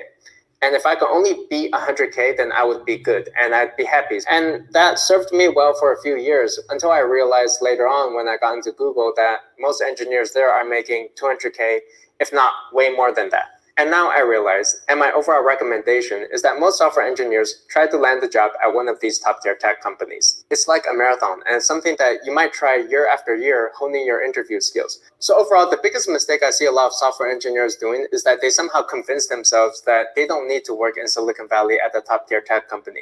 They'll say things like, oh, the cost of living is too high there. Or, yeah, I don't want to work at a corrupt company like Facebook. These are just giant monopolies. I'm good with my current job. I like my coworkers. And that's all good. That's great. And quite frankly, I used to be like this as well. I would be jaded and bitter at those Googlers writing their Googler buzzes. And I still kind of am. But overall, I would still recommend that you give it a shot because it's going to change your life. It's going to open so many doors. And you can still quit after, say, a year or two and just be on your merry way with that brand name equity on your resume. The last thing I want to know is I think a lot of us are focusing too much on salary. And what we're really choosing is a lifestyle. Because no matter how much you're getting paid, if you're working in a company, no matter if you're junior, mid-level, senior, staff, or the CEO, you're all living a very similar lifestyle. You live in the same city, you're eating the same food, going to the same bathrooms, drinking the same coffee, going to the same company events, living in the same city, working in the same office under the same working conditions for the same 8 to 12 hours a day that you may be there. And the higher paid people are actually working even harder. And maybe they just have a nicer car or a nicer house or family vacations. And that's pretty much about it. At this salary range, everybody can afford nice things. Anybody can go buy a Porsche. Everyone can go out to nice restaurants. Everyone can take nice vacations. Taxes eat up half their salaries, and everybody is still chained to their jobs for health insurance. Because health insurance is so ridiculously expensive in our country that if you decide to quit, you'll just be paying through the nose for some pretty poor, weak coverage. Retirement is just pretty difficult in this country. And the funny thing is, any additional income you make, it may not even be for yourself, right? It may just go into your house, which you'll pass on to your kids and then to your kids' kids, who will just squander it over in Vegas. So that's the funny thing. A lot of us are busy working away our lives in our 9-to-5 jobs to save up to buy a bigger house, which is just going to be passed on to somebody who we don't even know. And my piece of advice here is to just remember to enjoy that journey. Pick a lifestyle that you enjoy. Don't work yourself to death over a job. It's not all about the money, because that game of chasing money, it's always going to be there. There's no end. Even today, I continue to chase it. So that'll do for me. Overall, I just hope I inspired you to continue applying to these top-tier tech companies. I think it's going to be a worthwhile move, especially for software engineers, to think a little bit about your lifestyle and to enjoy your journey. If you liked the video, give it a like and subscribe, and I'll see you next time. Thanks. Bye. All right, so I hope somebody gleaned something from that, man. He really went in on the tech field and how much money that they make in the Silicon Valley at FANG, at the Facebook, Amazon, Netflix, and Google. Those big companies, they pay a lot of money for software engineers. So that's something to keep in mind. That's something to keep in mind. I also want to read an article to you guys and then give you guys some some resources that y'all can look in on your free time, you know, for college prep, college prep courses for anybody that needs college prep. I know a lot of people, how do I know if I'm ready to go to college or whatever? You know, that stuff's free on udemy.com. And I will be touching bases on that towards the end of this video. But I want to read this article about economics and education, you know, to get you guys, you know, familiar with it. Like I said, this won't be my last video. This is my first video talking about this. And I will continue to bring this to the forefront because it needs to be exposed. All right, so here we go. This is the Journal of Blacks in Higher Education, dedicated to the conscious investigation of status and prospects for African Americans in higher education. The economic and educational status of African Americans a year after earning a bachelor's degree. You understand? So a lot of people will poo-poo on a degree, poo-poo on college education, not knowing that you fare well with a college education. You do better with a college education. It says a new report from the U.S. Department of Education has been released on students who graduated from college during the 2015-2016 academic year. The report shows employment status, debt level, graduate enrollment status, and income level of students 1 year after leaving college. Some of the data is broken down by racial/ethnic group. African Americans made up 10.1% of all bachelor's degree recipients in the 2015-2016 academic year.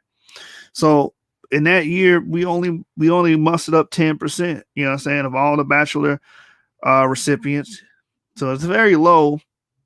I wish we could, bump that number up a little higher.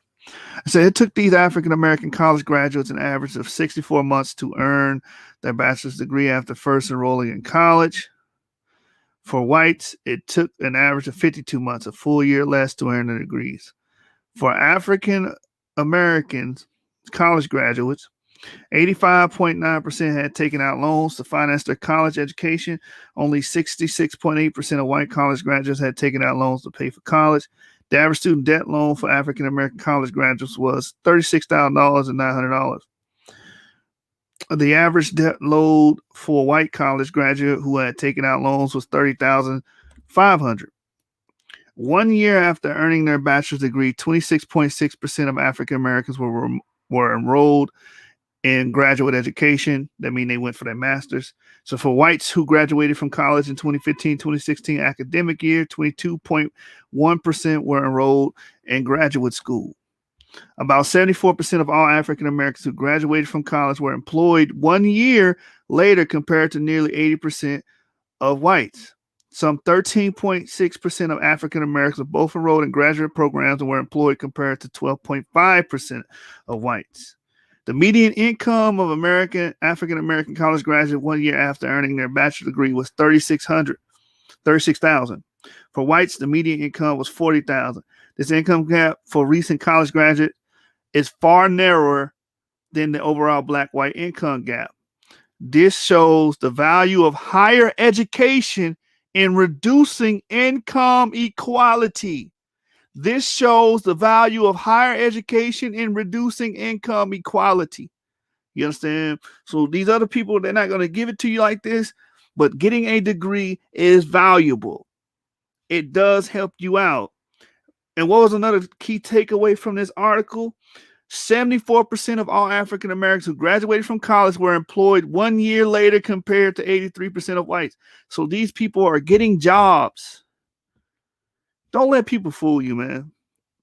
That's that song. They trying to trick me out the streets. They trying to trick you out of education.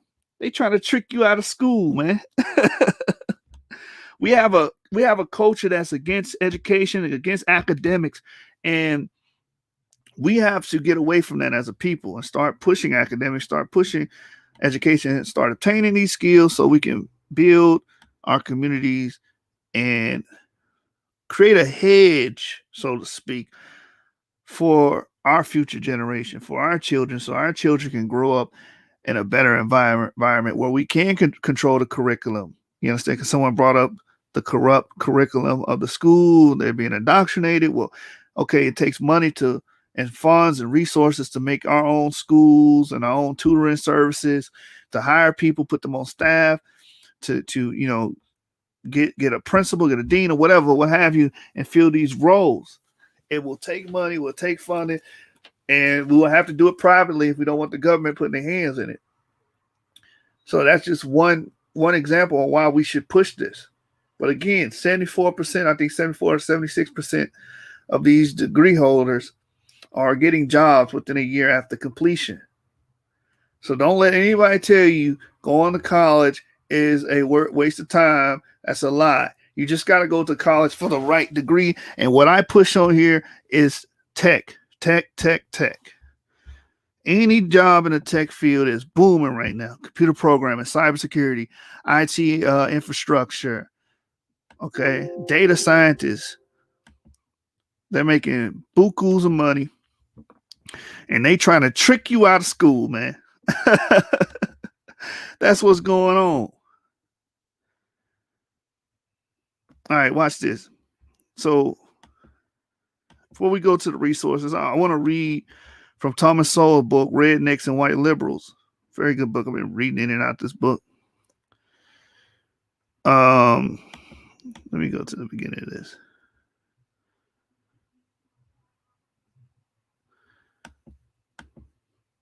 Yeah, let's get right here. Let me show you what I'm looking at so y'all can see what I'm reading from.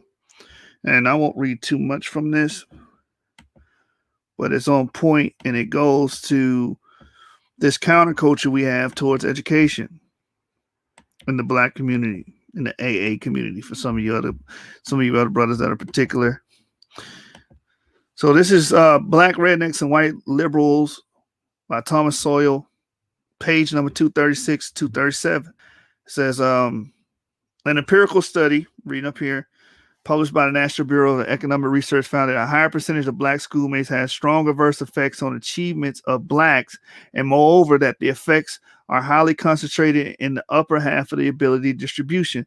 Another study focusing on the effect of ability grouping on the performance of students in general mentioned among its conclusions, schooling in a homogeneous group of students appeared to have a positive effect on high ability achievements, and even stronger effects on achievements of high ability minority youth.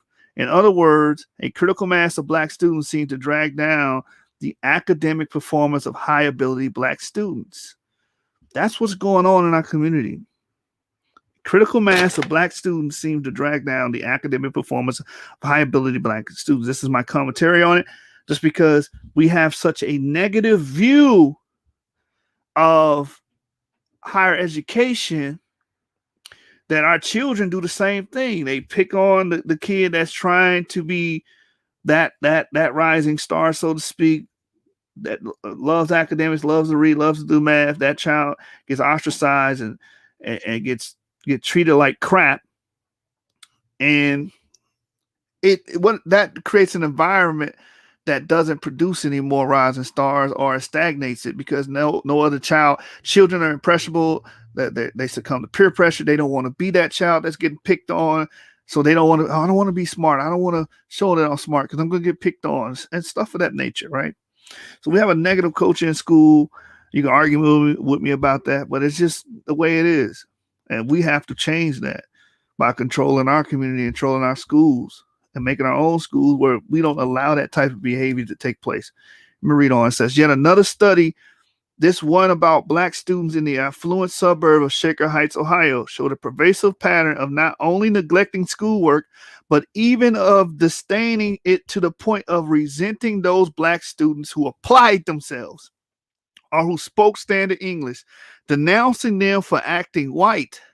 Similar social patterns among Black students have been found around the country and are much more consistent with Berkeley professor John McWhorter's thesis that there's an anti-intellectual Black subculture which keeps many Black students from doing their best. Let me read that again. That there is an anti-intellectual Black subculture which keeps many Black students from doing their best. That there is an anti-intellectual Black subculture which keeps many Black students from doing their best.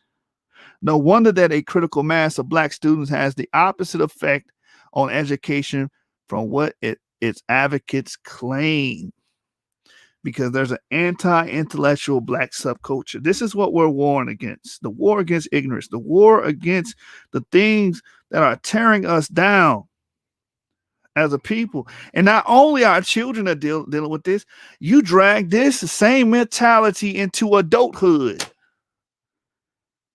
You have this anti-intellectual culture in adulthood. Don't go to school. Don't listen to Brother Yashub and get the white man's paper. What do you need math for? You never use math. Your dumb ass don't use math. But the people that are proficient in math make good money off of it. You ever thought of it like that? So again, there is an anti-intellectual black subculture which keeps many black students from doing their best. And even as adults, it keeps many black adults from doing their best. I'm extending it to adulthood because that's the truth. That's why I can do 1 million of these videos, and it's going to be 1 million of Negroes to give me 1,000 excuses on why something cannot be done or why they shouldn't be doing it. You're anti-intellectual. You think it's cool, you think it's cute, you think it's funny. It's not. We suffer because we do bad in academics. We do poorly, we perform poorly in academics. And then our job options are low because a lot of us are unskilled workers. We don't have a skill, we don't have a trade, we're not of value. We read on. It says, this is a particularly painful irony in the notion that blacks who are seeking to become educated are acting white. During Frederick Law Olmsted's celebrated journeys through the antebellum South, he was appalled to learn that a free black man had been publicly whipped in Washington, D.C. for conducting a clandestine school for black children. Not only was it illegal to teach slaves to read and write, it was illegal in many places for free blacks to go to school. So we started off not being able to go to school, being illegal to read and write, to the point where we became anti-intellectual. In today's time, it wasn't always like this. We became anti-intellectual. You understand?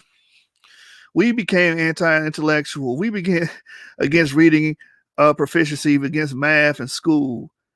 It used to be, back in these days, the Democrats, the Dixiecrats, because we're going to put a name on it, they were against us reading and writing, learning, and growing in this country. Now our own are against that. You have became these, that's the point of this book. We have became these rednecks. We are black rednecks. Anti-intellectual. We have a low regard for human life. All that. And I'm going to cover more in detail this book, but I want to bring this out tonight because it's on point, because dealing with education and our attitude towards it.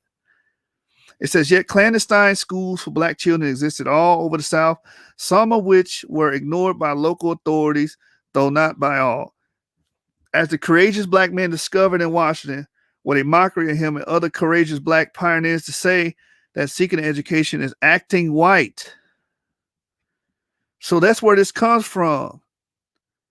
This dude that got whipped, they said he was acting white.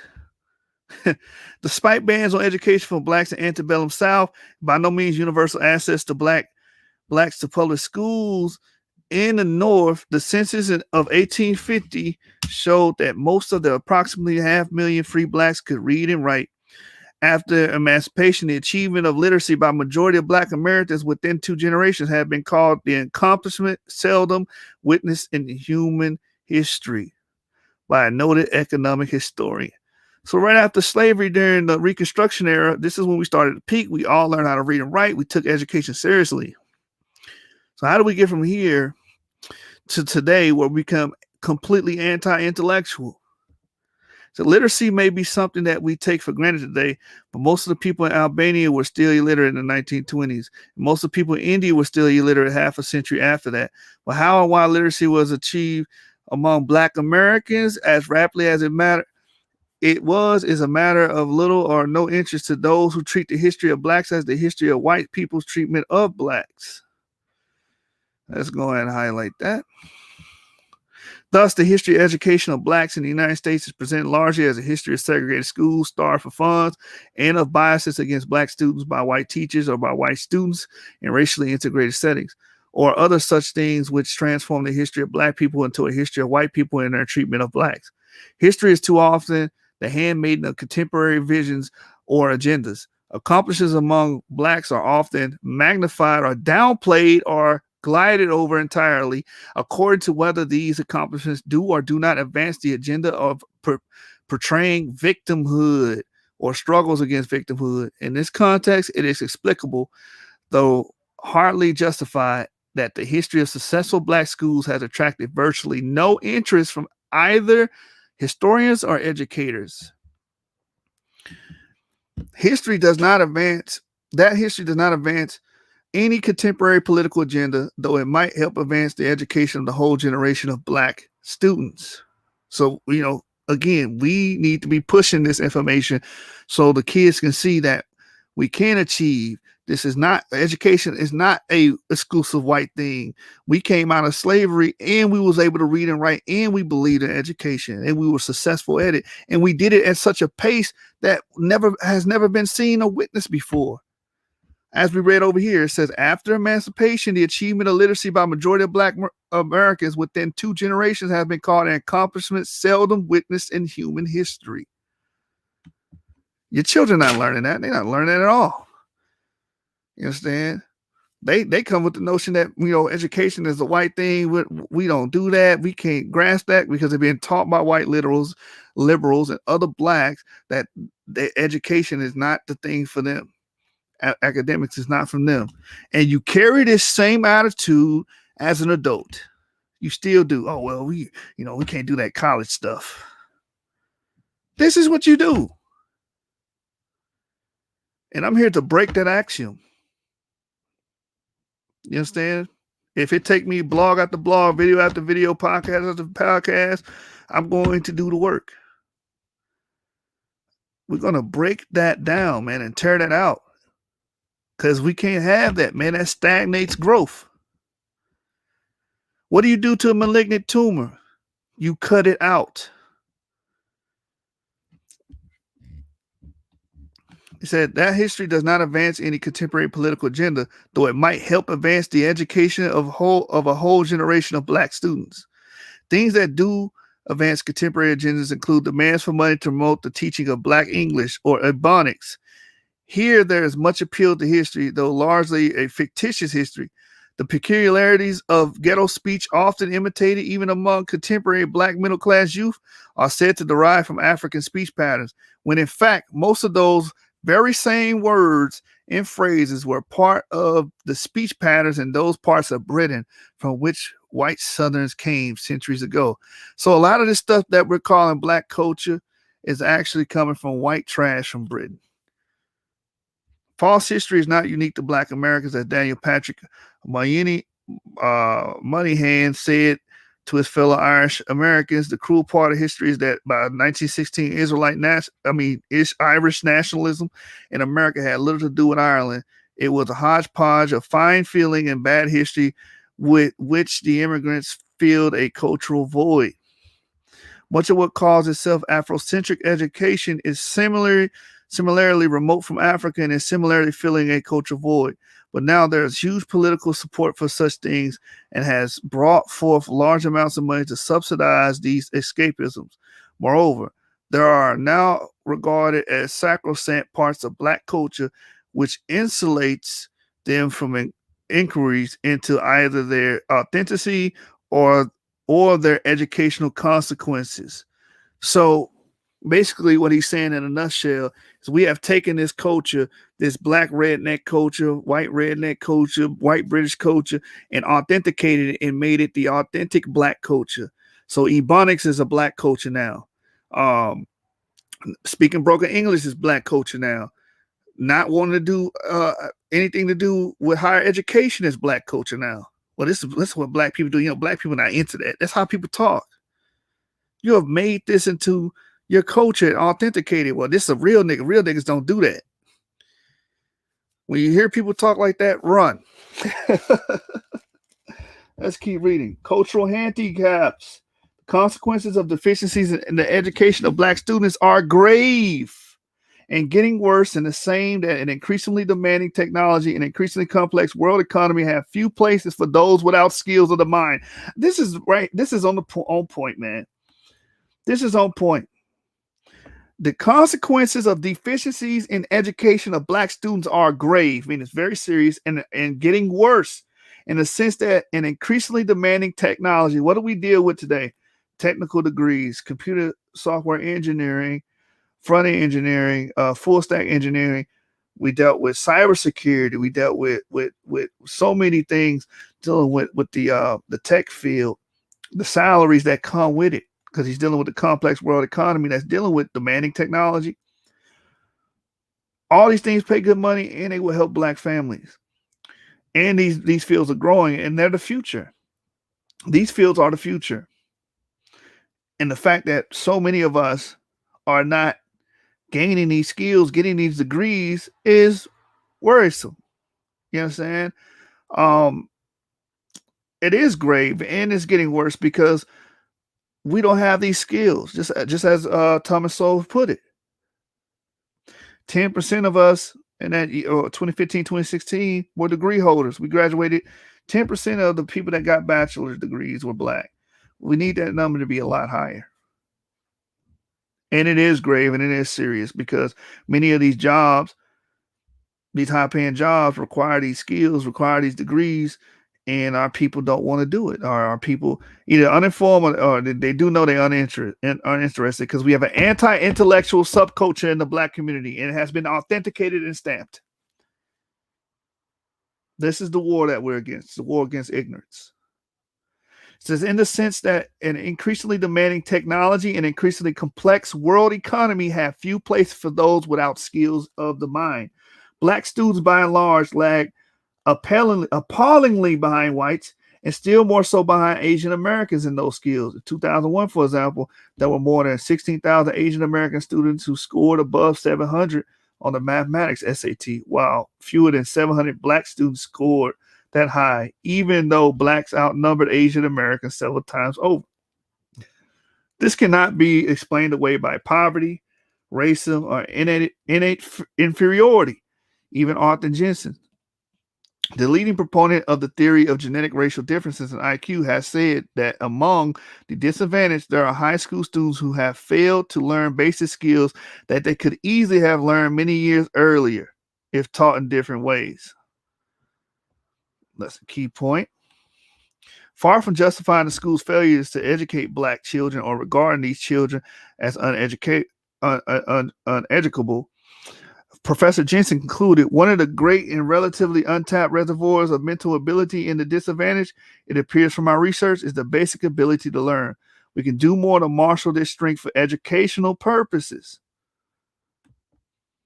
In short, even leading proponent of the belief in innate differences in intelligence does not believe that this could explain the educational deficiencies actually found among disadvantaged youngsters who could easily have mastered the academic skills in which they are lacking. And this is why I say we should target adults too, because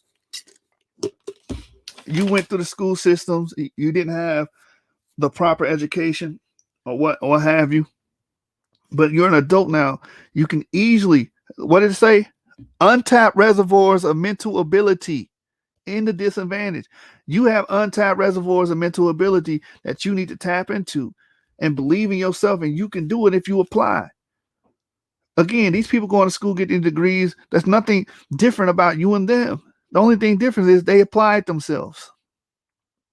You're not going to get struck by lightning. These people didn't wake up one day and automatically understood computer programming. They went to the school, went to the course, to the program, just like you should be doing. Again, one of the great and relatively untapped reservoirs of mental ability in the disadvantage that appears from our research is the basic ability to learn. That's it. As for income, Asian American students from low-income families score higher on SAT than Black students from upper-income families. But Asian Americans are not self-handicapped by the counterproductive attitudes toward education found even in middle-class Black communities. I mean, it's sometimes knowing this, what's that scripture that says wisdom is misery or something like that? The more you know, the more sad and depressing it gets, because it's like, come on, man. We got to stop this counterproductive culture, man. As for racism of whites as an explanation of black educational deficiencies, there are enough black-run schools, colleges, and universities where there will be dramatically better results than in white-run institutions if racism were the explanation, but no such dramatic differences are visible. The segregated schools in which most blacks were educated most of their history have provided tempting explanation for racial differences in test scores and other indices of academic achievement, especially since separate but equal rationale for segregation was a mockery in practice. Yet the fact that a neat combination of moral and causal arguments can be made does not mean that those arguments should escape empirical scrutiny. Not only have segregated schools not proven to be inferior in many cases, even ethnic groups who sat side by side in the same schools have had as large IQ differences as those between blacks and whites attending segregated schools in the Jim Crow South.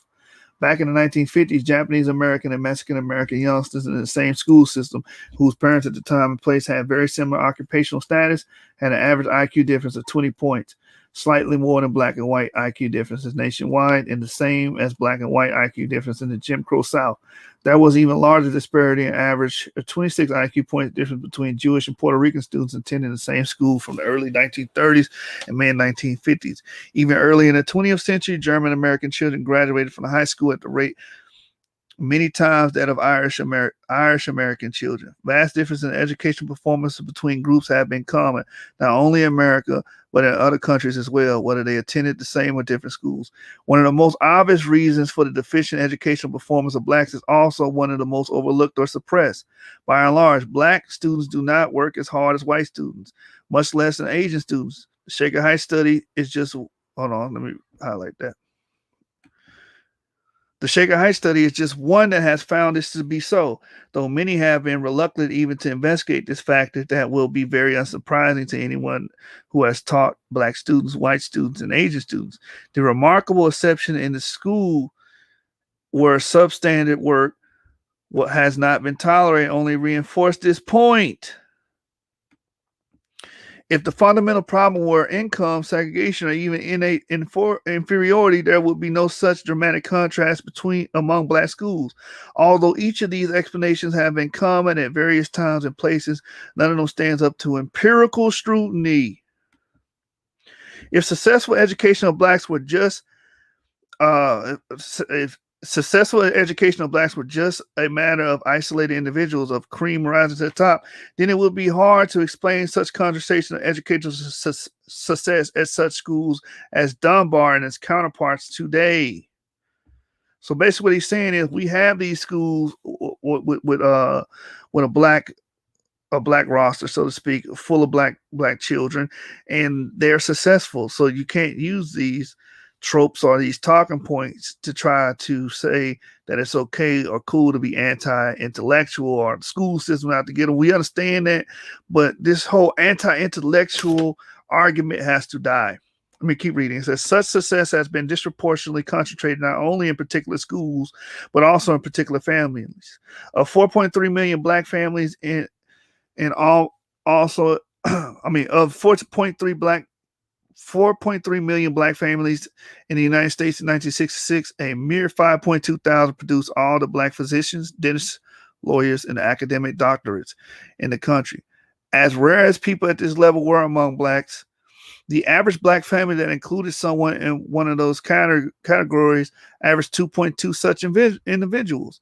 While family concentration alone might suggest heredity, similar institutional concentration suggests that it is the culture which promotes or impedes educational achievement. And this is why I'm big on promoting this, man. This is why I'm big on promoting this right here. The culture right here, the culture which promotes or impedes educational achievement. What's been impeding our educational achievement, like we brought out earlier, is our anti-intellectual black subculture. We're against it. If you try to speak proper English, they're going to say you're acting white. You go to school, that's acting white. That's what white people do. Black people just need to be dumb. Let me read. It says, in a sense, it is misleading to single out blacks for not sharing cultural values that are, in fact, by no means universal among other groups in the United States or in other countries around the world. Certainly, the dedicated work of the Chinese American or Japanese American student is not the norm among most ethnic groups or in most countries. In white lower class communities in Britain, the same counterproductive attitudes toward education found among blacks in the United States are just as prevalent and just as self-defeating. All right, so let's deal with higher education. Our sign of sharp social contrast within black population, past and present, is there were blacks going to college in the United States even during the era of slavery. And some more affluent free blacks sent their children abroad to be educated. Meanwhile, the vast majority of blacks held in bondage could neither read nor write. As with other groups, higher differences, I might say this for something else. I gotta say this for something else because this is gonna go into Du Bois and everything. Yeah, I'll go into this later at a later date. But I wanted to bring up the counterproductive culture, that black subculture, anti-intellectual culture, and where that came from. You understand?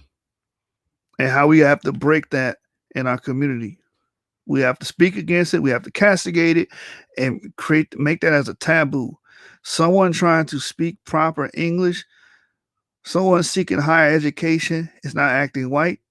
He is acting intelligent.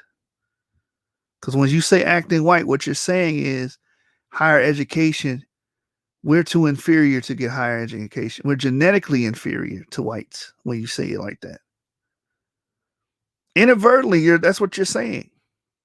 And no, you're a human being. You have a brain. You just have untapped mental reservoirs that have not been used yet to learn. Tap into that ability to learn, retain information, so you can gain these skills and get these jobs and become an asset to your community and not a liability. Class in the session said, I also think we don't support each other. No unity. Show me a man's 5 closest friends. I will show you his future. Here's the thing about that.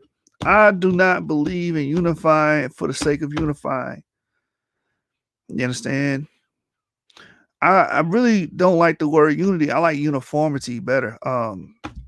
One form, one shape, one mind. Because being on one accord is better than just having a bunch of random people gathered. It's just that simple.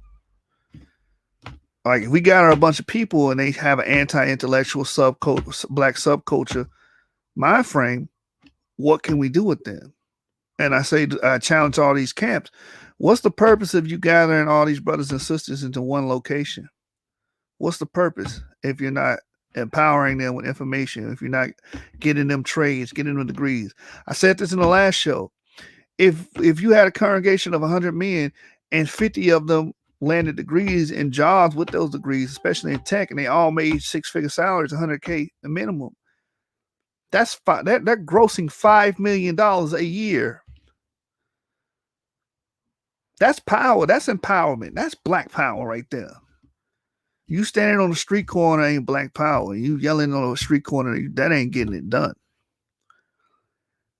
You understand? Because that type of money could go into making programs, what we were talking about earlier on the phone was employment constituency programs, where you can get people that aren't homeless or going through situations, give them a job and give them a home. I don't think y'all heard me. We can put the funds together, called an employment constituency program, where you build a business in a downtrodden part of a city, and those people that are struggling to have homes, struggling to have employment, you kill 2 birds, 1 stone. You give them a job and you provide them a home. That's called an employment constituency program. How do we do an employment constituency program?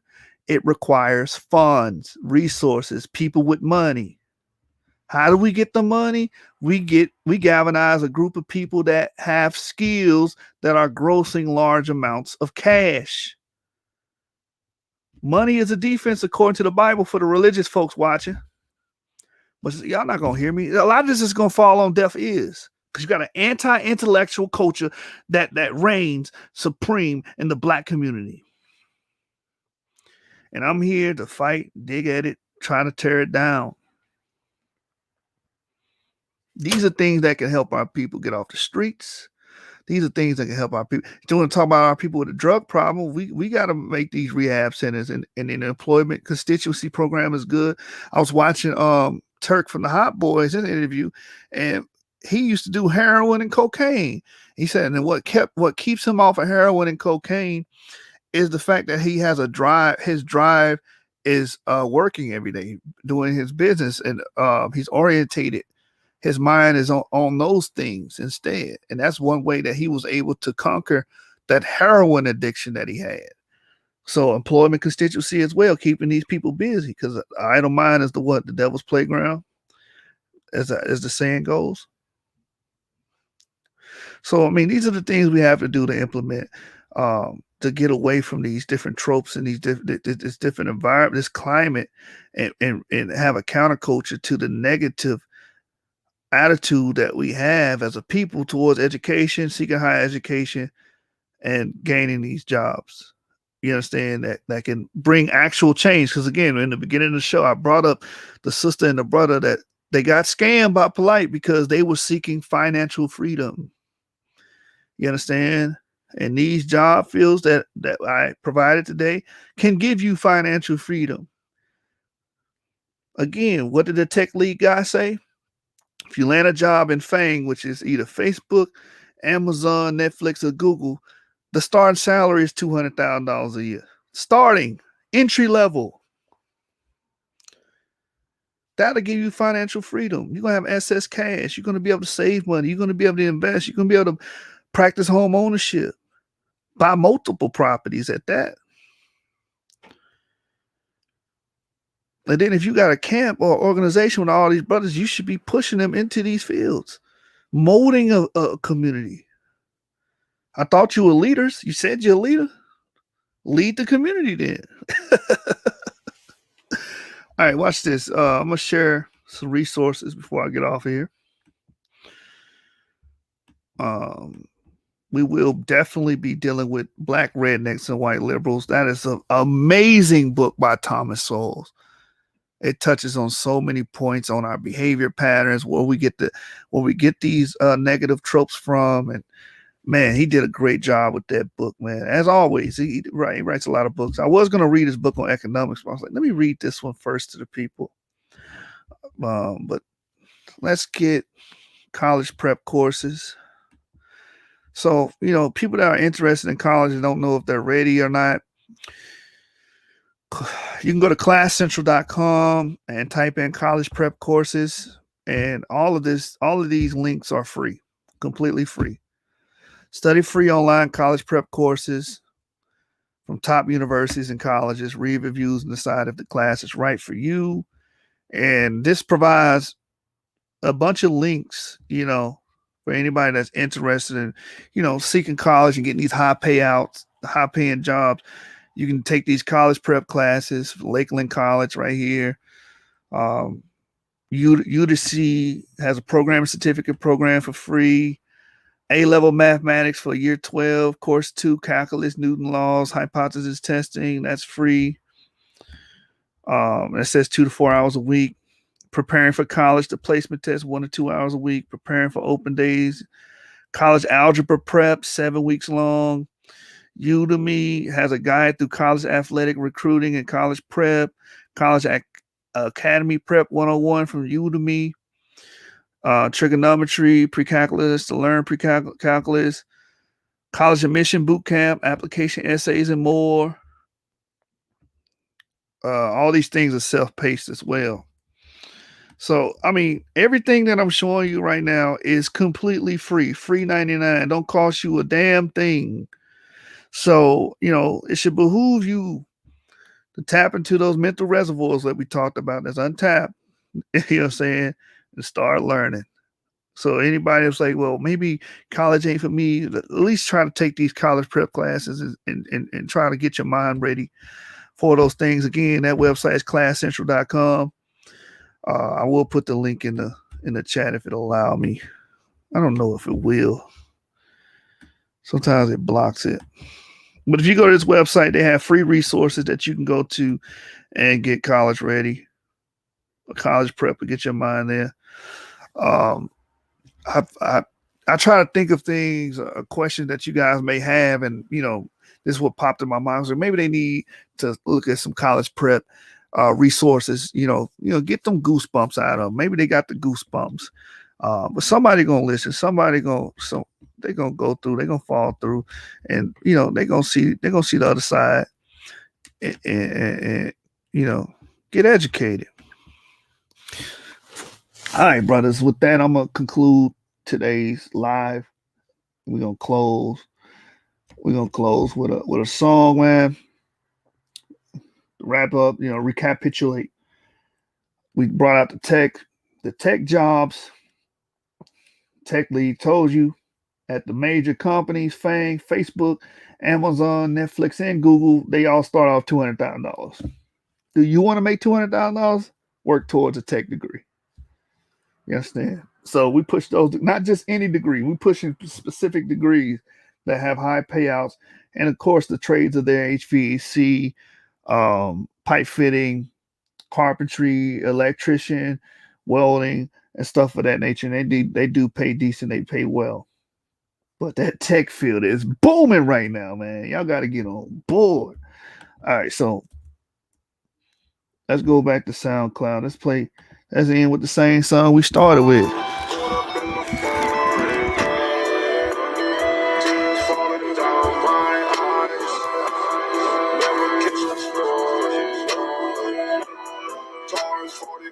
On my side, this look like I'm falling. You can see the twinkle in my eye. Pussy bitch, you stalling. Out you living suicide. Out you living do or die. Getting high, bitch, I'm too fly. Raise a roof up to the sky. Proof I never lie. Tell the truth, I never die. To the sky, bitch, I'm too fly. Bulletproof, big shout out to I. Listen to the man up in the sky. But you listen to the man up in the skies. Why you know you just choose which way to die? Rock the boat and shake his fist from side to side. Make them feel just for their lives. Just like you feel just for your lives. I see that look up in your eyes. You might step for this on black lives. Wish you niggas realize that ain't gangsta, you won't touch the one that's strength. Holding on the bitch, you might just tell them thank you. Right before we blink. 2008 by my side. Cause these niggas scared to die. 2008 by my side. Cause you niggas scared to die. Falling down my eyes. Never gets the story. Taurus 45 on my side. This look like I'm falling. You can see the twinkle in my eye. Pussy bitch, you stalling. Out your living suicide.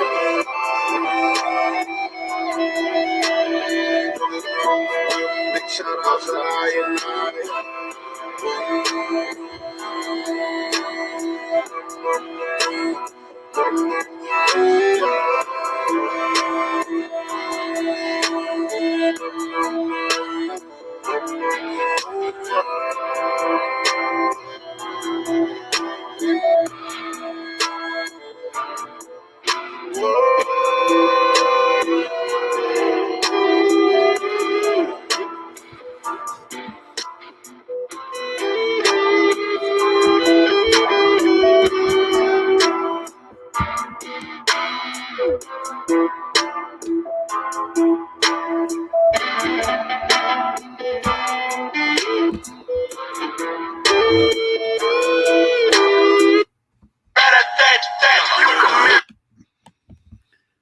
Hey, man.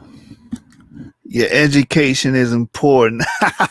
Let's get it. 7 gang over everything. I'm going to try to go live tomorrow, man. Talk to y'all some more. Stay tuned. Gang.